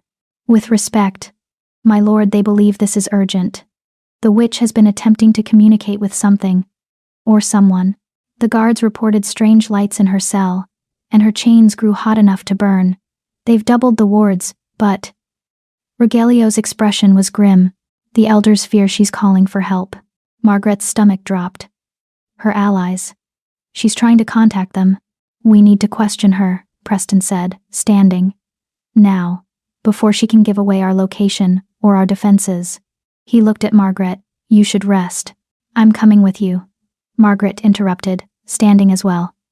"Dolores is my responsibility. My stepmother. If she's going to talk to anyone, it should be me." Preston looked like he wanted to argue, but something in Margaret's expression stopped him. "Fine. But you stay behind me. If she tries anything..." "She's chained and warded. What could she possibly try? With dark witches?" Gerard's voice came from the doorway, where the head warrior had appeared. "Everything. They're creative with their cruelty, especially when cornered." He nodded to Margaret. "But the Luna is right. If anyone can get information from that witch, it's the girl she tried to break for 23 years. They descended into the depths of the stronghold, down stone stairs that seemed to go on forever. The air grew colder, damper, heavy with the weight of earth and old magic. Finally, they reached the cells, a series of iron doors set into solid rock. Dolores's cell was the furthest from the entrance, behind 3 separate locked doors and layers of wards that made Margaret's skin prickle. 2 guards stood watch, both looking relieved when Preston appeared. "Alpha," one said, bowing quickly. "The witch has been active," chanting in that old language, making the chains glow. "We've done everything we can to suppress her magic, but..." "Open it," Preston commanded. The guards exchanged glances but obeyed, working through the locks with careful precision. The final door swung open with a groan, revealing a small cell lit by a single oil lamp. Dolores sat in the center, chained hand and foot to the stone floor. She looked worse than when they'd captured her, her golden hair matted and dull, her beautiful face gaunt, but her green eyes still blazed with intelligence and fury. "Come to gloat?" Dolores asked, her voice hoarse. "Come to see the mighty witch reduced to a prisoner?" "We came for information," Preston said, stepping into the cell. Margaret followed, staying close to his side. Gerard took up position in the doorway, blocking any escape. "Information." Dolores laughed, the sound harsh and broken. "And why would I give you anything?" "Because your allies are coming," Margaret said quietly. "And when they arrive, we need to know what we're facing. How many? What kind of magic they wield. What they want." She crouched down, meeting Dolores's eyes at her level. "You're going to tell us everything, because if you don't, if you let your pride kill innocent people who had nothing to do with your schemes, then you're not just evil. You're a coward." Dolores's eyes narrowed. "Careful, stepdaughter." That almost sounded like a threat. Not a threat, a truth. Margaret's voice was steady. "You spent 23 years teaching me that the world is cruel, that only the strong survive, that mercy is weakness." She leaned closer. "Well, congratulations. I learned those lessons. And now I'm giving you a choice. Help us prepare for what's coming. And maybe we'll show you the mercy you never showed me. Or refuse. And when your allies arrive, I'll make sure they know exactly who gave them up, who betrayed their secrets, to save herself." "I'm not afraid of you," Dolores hissed. "You should be," Preston said, his voice cold, "because right now, my mate is the only thing standing between you and Gerard's very creative ideas about enhanced interrogation. She's arguing for mercy, for justice, for doing this the right way." His eyes blazed gold. "But if you force my hand, if you threaten my pack again, I will let Gerard do whatever he wants to you. And I promise, you will beg for death long before he's finished." Dolores stared at them both, calculation flickering across her face. Finally, she sagged back against the wall. "There are 3 others in my coven: Alicia Long, Tanya Giles, and Jeannie Saunders. We've been working together for 50 years, pooling our power for larger spells." She looked at Margaret. "They knew about my plan to harvest your magic. They were waiting for their share, a portion of the pack's life force to fuel their own immortality. And when you don't deliver?" Gerard asked. "They'll come looking for answers. For me. For you." Dolores's smile was bitter. "You think I'm dangerous? Alicia has been practicing dark magic for 4 centuries. Tanya can strip the life from an entire village with a gesture. And Jeannie..." She shuddered. "Jeannie specializes in curses that break minds, that turn people into living puppets, aware but unable to control their own bodies." Horror washed through Margaret. "Why would you ally with monsters like that?" "Because I'm a monster too, stepdaughter. I just hid it better." Dolores closed her eyes. "They'll come within a week. Maybe sooner, if they felt the disruption when you broke my harvesting spell. And when they arrive, they won't just want information. They'll want revenge. They'll want blood." "Let them come," Preston said, his voice hard. "We've faced dark magic before. We'll face it again. Not like this." Dolores opened her eyes, and for the first time, Margaret saw genuine fear in them. These aren't individual witches working alone. This is a coven of the most powerful dark practitioners in the realm. Together they're nearly unstoppable. She looked at Margaret. "Your little trick with weaponized healing magic won't work on them. They've seen it before, countered it before. They'll eat you alive, little Luna. And then they'll feast on your pack." Margaret stood, her legs unsteady but her resolve firm. "Then we'll have to find a way to stop them anyway. Because that's what we do, we face impossible odds and survive." She looked down at her stepmother. "Thank you for the information. It's more than you deserve to give." "Don't thank me yet," Dolores said quietly. "You're all going to die. The only question is how painful it will be." Preston guided Margaret out of the cell, Gerard following close behind. The guards sealed the doors, layer after layer of locks and wards clicking into place. "She's trying to scare us," Gerard said as they climbed back toward the main levels, exaggerating the threat to make herself seem more important. "Maybe," Preston agreed, "but we can't take that chance. If even half of what she said is true, we need to prepare for war." He looked at Margaret. which means we need to make you stronger. Train your magic to do more than just heal and defend. We need weapons, Margaret. And right now, you're our best chance at creating them." Margaret thought about Dolores's fear. About 3 powerful witches who would come seeking revenge. About her pack who trusted her to protect them. "Then let's get to work," she said. "Because I'm done being afraid. Done letting people like Dolores and her coven dictate what I can or can't do." She looked at Preston, then at Gerard, seeing the determination reflected in their faces. "We have a week to prepare. Let's make it count." They emerged from the depths of the stronghold into afternoon sunlight. Across the valley, wolves went about their daily lives, training, playing, living. They had no idea what was coming, what storm was gathering on the horizon, but they would be ready, because they had a Luna who'd faced down death itself and survived, who'd weaponized mercy and turned it into a blade, and because they had an Alpha King who would burn the world to protect his mate. 3 dark witches thought they could destroy the Northern Territory. They were about to learn what happened when you threatened a pack that had already survived the impossible. They were about to face Margaret Jordan, healer, Luna, and the most dangerous kind of weapon. The kind that had nothing left to lose. Chapter 10. The Coven's Reckoning. 6 days. That's how long they had to prepare before Dolores's coven arrived. Margaret spent every waking hour training with Millie, pushing her magic further than she'd thought possible. The ancient witch was a merciless teacher, forcing Margaret to channel power until her nose bled, until her hands shook, until she collapsed from exhaustion, and then demanding she do it again. "Magic is like muscle," Millie explained on the 3rd day, watching Margaret struggle to purify a pool of water Millie had deliberately poisoned. "The more you use it, the stronger it becomes. But unlike muscle, magic has no limits except the ones you place on yourself." She tapped her staff against the ground. "Your stepmother was right about one thing: weaponized healing magic won't work on experienced dark witches. They've seen it. They know how to counter it." "Then what do I do?" Margaret asked, sweat dripping down her face as she finally cleared the last of the poison from the water. "You evolve." Millie's smile was sharp. "You stop thinking like a healer and start thinking like a creator. Healing is passive, it responds to damage. But creation?" She gestured at the clear water. "Creation shapes reality itself. Builds something from nothing. And if you can create," her eyes gleamed, "you can also unmake."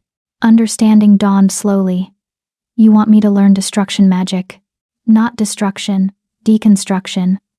Millie's distinction was precise. Destruction is crude, it obliterates without thought, but deconstruction is surgical. It takes things apart at their fundamental level. Unweaves spells, dissolves curses, breaks down magic itself into its component pieces. She leaned forward. "That's what you need to fight a coven, child. The ability to unravel their magic faster than they can cast it." For the next 3 days, Margaret learned to deconstruct. She started with simple objects, turning a stone back into sand and minerals, unweaving a piece of cloth back into thread, breaking down a flower into seeds and nutrients. Each exercise was exhausting, requiring her to understand the fundamental nature of what she was deconstructing before she could take it apart. But slowly, painfully, she improved. By the 6th day, she could deconstruct complex magical constructs, wards, binding spells, even the beginnings of curses. Millie would cast something, and Margaret would tear it apart, finding the threads of magic that held it together and pulling until the whole thing unraveled. "Good," Millie said, satisfaction thick in her voice. "Now do it faster."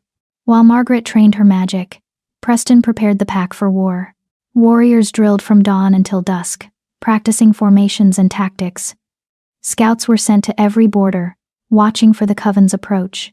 Mothers and children were moved to the heart of the stronghold, behind layers of stone and steel, and every wolf who could hold a weapon was armed and ready. "We're as prepared as we can be," Gerard reported on the evening of the 6th day. They'd gathered in Preston's chambers, the Alpha King, his Luna, the head warrior, and Millie. A war council for an impossible battle. 300 warriors ready to fight, every entrance to the stronghold fortified. Wards layered so thick even a master witch would struggle to break through. "It won't be enough," Millie said bluntly. "Wards can be broken. Warriors can be overwhelmed. If this coven is as powerful as Dolores claims, they'll tear through your defenses like paper." "Then what do you suggest?" Preston's voice was tight with frustration. "We can't evacuate the entire pack. We can't run. This is our home. We don't run, Margaret said quietly. She'd been standing at the window, watching the sun set over the valley. Now she turned to face them all. We make a stand. But not here. Not in the stronghold, where they expect us to be. Preston's eyes narrowed. What are you thinking? Dolores said her coven would come for revenge. For blood. They'll expect to find a terrified pack, cowering behind walls, hoping to survive. Margaret moved to the table where a map of the territory was spread out. What if we give them something else? What if we draw them out to a place of our choosing, where we have the advantage? Gerard leaned over the map, his expression thoughtful. An ambush. Lure them to a location where their magic is weakened, and our numbers matter. The old grove, Millie said suddenly, tapping a location on the map. 3 miles north of here. It's where the territory's magic is strongest, where the pack bond is clearest. Dark magic has always struggled there because the land itself resists corruption. She looked at Margaret. If you're going to deconstruct their spells, that's the best place to do it. The land will amplify your magic while suppressing theirs. But how do we lure them there? Preston asked. They're not fools. They'll see a trap. Margaret met his eyes and he saw the determination in her expression. We use bait. Me. I'm what they want, the Luna with healer's blood who can access the entire pack's life force. I send them a message. Tell them I want to negotiate. That I'll trade myself for the pack's safety. Absolutely not, Preston said immediately, his voice hard. You're not using yourself as bait. It's the only way. I said no. Preston moved around the table to stand before her. I just got you back, Margaret. I'm not letting you walk into danger again. And I'm not letting the pack die because I was too afraid to take a risk, Margaret countered, her voice equally firm. This is my choice, Preston. My decision as Luna. She placed her hand on his chest, feeling his heart race beneath her palm. Trust me. Trust that I know what I'm doing. Preston stared at her for a long moment, emotions warring across his face. Finally, he closed his eyes and took a deep breath. If we do this, if I agree to this insane plan, you don't go alone. I stay with you. Every second. I wouldn't have it any other way, Margaret said softly. And we surround the grove with every warrior we have, Gerard added. Hidden. Waiting. The moment the coven reveals themselves, we attack from all sides. It could work, Millie mused. Risky, but possible. The coven will be focused on Margaret, expecting an easy target. They won't be watching for an ambush. She looked at Margaret seriously. But you understand what this means? You'll be standing in the open, facing 3 of the most powerful dark witches alive. If your deconstruction magic fails, if you can't unmake their spells fast enough, you'll die. And not quickly. I know, Margaret said. But I have something they don't. I have a pack, a mate, a reason to survive that goes beyond power or immortality. She straightened her shoulders. And I have 6 days of training from the most terrifying teacher I've ever met. Millie's laugh was dry as autumn leaves. Flattery won't save you if you fail, girl. But it's nice to hear anyway. They spent the rest of the evening planning every detail. Where the warriors would hide. How Margaret would contact the coven. What signals would trigger the ambush. By the time they finished, the moon had risen high and bright, and Margaret's head ached from all the strategy. Get some rest, Preston said, dismissing Gerard and Millie. Tomorrow, we put this plan into motion. And tomorrow night. He didn't finish the sentence. But he didn't have to. Tomorrow night they would face the coven. Tomorrow night would decide everything. The message was simple. Written in blood on parchment and sent through magical means Millie arranged. To the coven of Dolores Cooley. Your ally is imprisoned but alive. I propose a trade.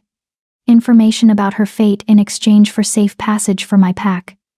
Meet me at the old grove tomorrow at sunset. Come alone and we talk. Bring an army, and Dolores dies. Margaret Jordan, Luna of the Northern Pack. The response came within hours, appearing as burning letters in the air above the stronghold. We accept your terms.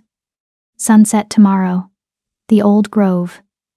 Come alone, little Luna, and we might let you die quickly. The coven. Charming, Gerard muttered, watching the letters fade. Real friendly types. They're trying to intimidate her, Preston said, his arm wrapped protectively around Margaret's waist. Make her too afraid to go through with it. It's working a little, Margaret admitted. But not enough to stop me. The next day passed in a blur of final preparations. Warriors took their positions around the old grove, concealing themselves in the forest with the skill of predators who'd hunted these woods for centuries. Millie wove additional wards not to keep the coven out, but to prevent them from escaping once the battle began.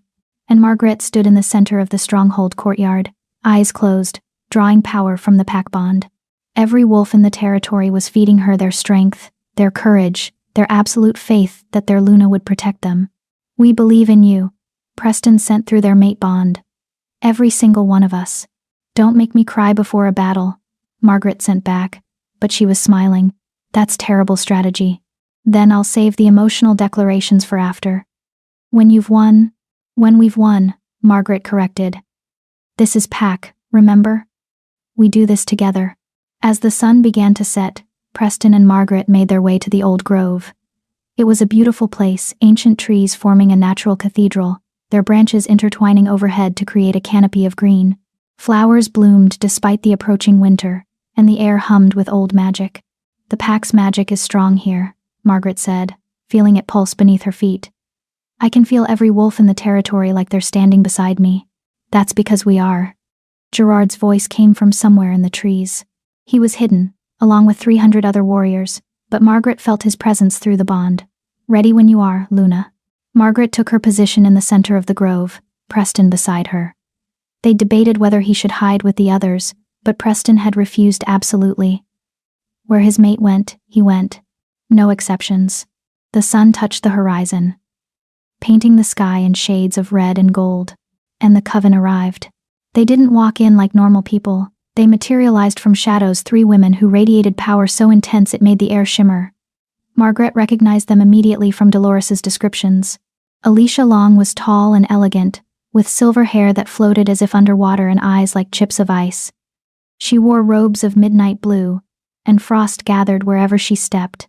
Tanya Giles was smaller, more compact, with dark skin and darker eyes that seemed to swallow light. Her power felt like suffocation, like all the air being sucked from the room.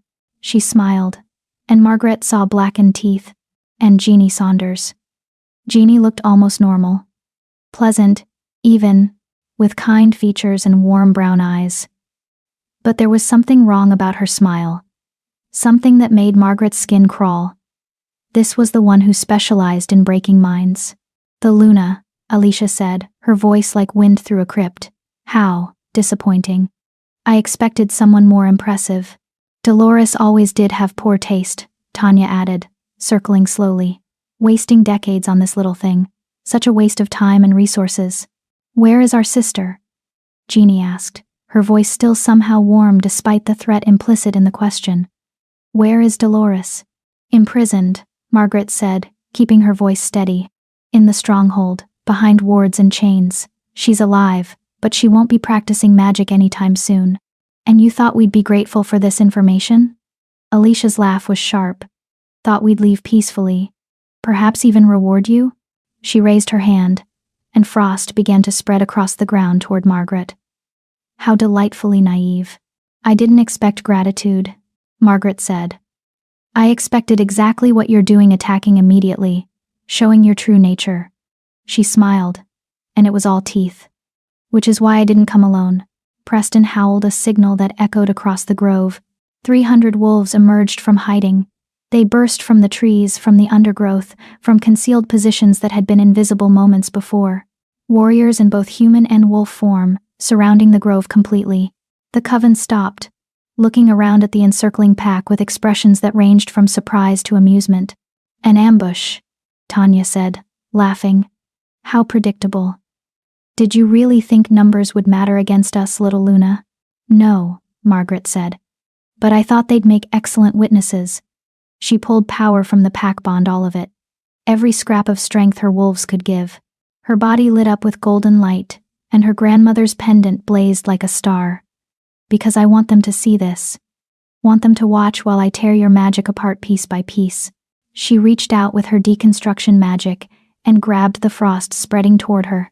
Found the threads of magic woven through the ice and pulled. The spell unraveled. The frost melted back into nothing, leaving the ground unmarked. Alicia's eyes widened. Impossible. That spell was woven from death magic and winter wind, anchored in your life force and tied to the moon phase.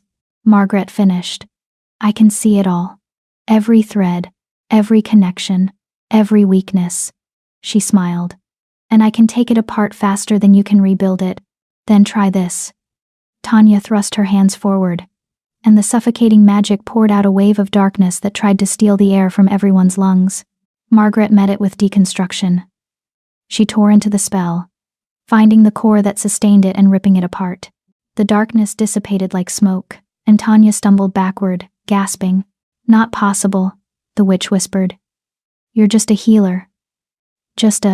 I'm a Luna, Margaret interrupted. And I have 300 wolves feeding me their strength. You're powerful, but you're alone. And alone isn't enough. Jeannie moved then, faster than should have been possible. Her magic lashed out not at Margaret, but at Preston. Mind-breaking magic, designed to turn him into a puppet. Preston roared as the spell hit him, his body convulsing. And Margaret was there. She intercepted the magic, pulling it into herself instead, and began to deconstruct it.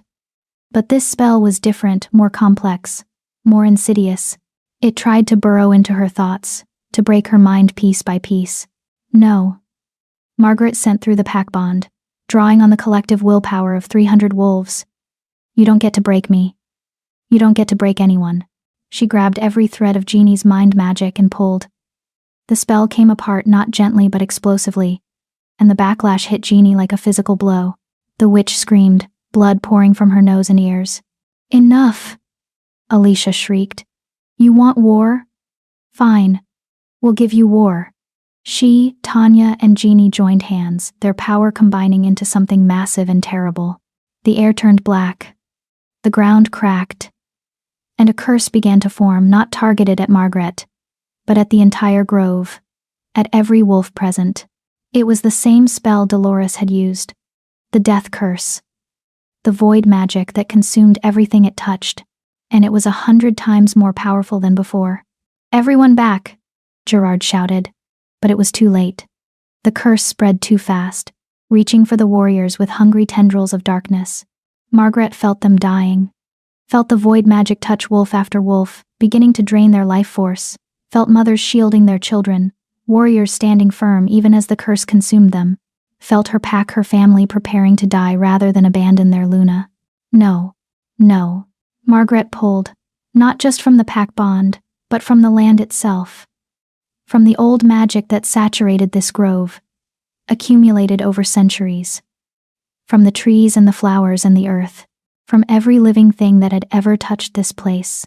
She pulled until her body was incandescent with power, until she was more magic than flesh, until she couldn't see or hear or feel anything except the curse and the threads that held it together. And then she tore it apart. Not gradually, not carefully. She grabbed the entire death curse and ripped it to shreds, unweaving years of careful spellwork in seconds. The void magic scattered like ash, disintegrating before it could consume anyone. The backlash from breaking such a powerful spell hit Margaret like a mountain falling. She felt her body begin to fail, felt her heart stutter, felt consciousness slipping away. But before the darkness could take her, Preston was there. His presence flooded through their mate bond, his life force flowing into her, sustaining her. I've got you, he sent. I'll always have you. And behind him, through the bond, came the pack. 300 wolves pouring their strength into their Luna, refusing to let her fall. Margaret's eyes snapped open, burning gold with borrowed power. She faced the coven, still standing despite having just unmade a curse that should have been impossible to break. Your turn, she said. Before the witches could react, the pack attacked. Warriors crashed into them from all sides, claws and teeth and steel and fury. The coven tried to fight back, tried to cast spells, but Margaret was deconstructing their magic as fast as they could summon it. Every curse, every attack, every defense, she tore them all apart. Without their magic, the witches were just 3 women facing 300 wolves. It was over in minutes. Alicia fell first, overwhelmed by 5 warriors who dragged her to the ground and bound her with iron. Tanya tried to flee, but Gerard tackled her mid-run, his massive weight crushing her to the earth. And Jeannie, sweet, pleasant Jeannie who broke minds for entertainment, died when she tried one last spell, and Margaret deconstructed it so violently that the backlash stopped her heart. Silence fell over the grove. Margaret stood in the center, still glowing with power, surrounded by her pack. 2 witches captured, 1 dead. The death curse broken, the coven defeated. They'd won. Preston shifted to human and pulled Margaret into his arms. "You did it," he said, his voice rough with emotion. "You brilliant, terrifying, magnificent woman, you did it." Margaret sagged against him, finally allowing herself to feel the exhaustion. "We did it. All of us." She looked around at the wolves, some injured, all exhausted, but alive. The pack did it. Gerard approached, dragging the bound Alicia behind him. "What do we do with these 2? "Lock them up with Dolores," Margaret said. "Let them rot together. Let them spend eternity knowing they lost to the disappointing little Luna." She met Alicia's hate-filled eyes. "Let them live with the knowledge that kindness and community defeated centuries of dark magic and cruelty. And if more come," Tanya spat, blood staining her teeth, "if other covens hear what happened here and come seeking revenge." Margaret smiled, and it was the smile of a Luna who'd faced impossible odds and survived. "Then we'll do this again. And again. And again, for as long as it takes." She looked at Preston, then at Gerard, then at all the wolves who'd fought beside her. "Because that's what pack does. We protect our own. We face down monsters, and we win." The pack howled a sound of victory and joy and absolute unity. The sound echoed across the valley, across the territory, a declaration to the world. The northern pack stands, the Luna stands, and anyone who threatens them will fall.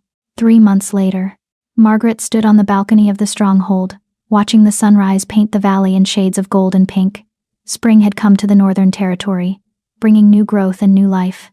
The death curse's damage had been healed, the forest restored, and the pack had settled into a peace they hadn't known in decades.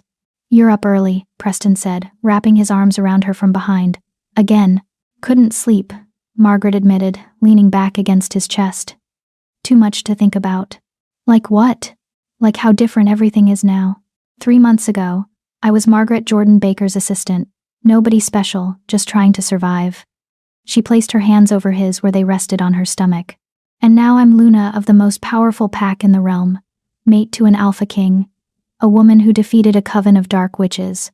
"You were always special," Preston murmured against her hair. "You just didn't know it yet." Margaret smiled. "Maybe. Or maybe I needed to find the right people, the right pack to become who I was meant to be." She turned in his arms to face him. "Thank you. For finding me. For claiming me. For giving me a home. Thank you for freeing me from those chains," Preston countered. "For being brave enough to walk into a forbidden forest. For choosing to trust a cursed wolf." He pressed his forehead to hers. "For loving me. Always," Margaret whispered. They stood together as the sun rose higher, washing the territory in warm light. Below them, the pack began to stir. Children running to training, mothers preparing breakfast, warriors changing shifts. Life continuing, peaceful and beautiful. Somewhere in the depths of the stronghold, 3 dark witches sat in their cells, powerless and defeated. A reminder that evil could be conquered, that darkness could be driven back. And in the grove where the final battle had been fought, flowers bloomed, not just normal flowers, but magical ones.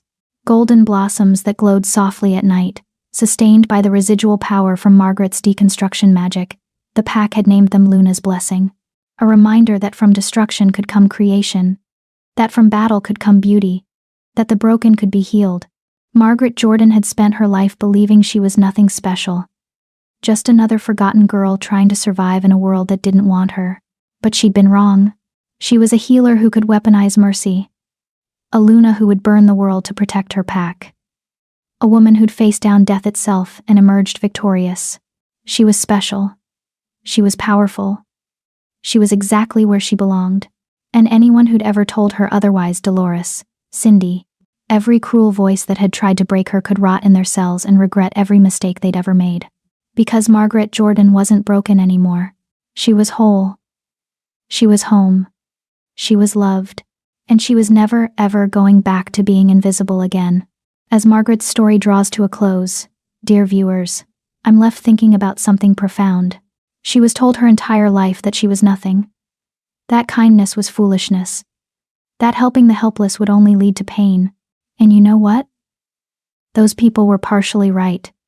Kindness did bring her pain. Helping that wolf did turn her life upside down. Her compassion did nearly cost her everything, but it also gave her everything she'd ever truly wanted: love, belonging, purpose, and the chance to become who she was always meant to be. So here's my question for you. If you could go back and warn Margaret before she entered that forest, tell her about all the pain and danger ahead, do you think she should have still freed that wolf? Would you have? Knowing the cost, would you still choose kindness? Drop your honest answer below. No judgment, just curiosity about how we see the world differently. And if this story made you feel something, anything at all, please leave a like. It's the best way to ensure more stories like this find their way to people who need them. Thank you for watching. Thank you for caring. I'll see you in the next tale.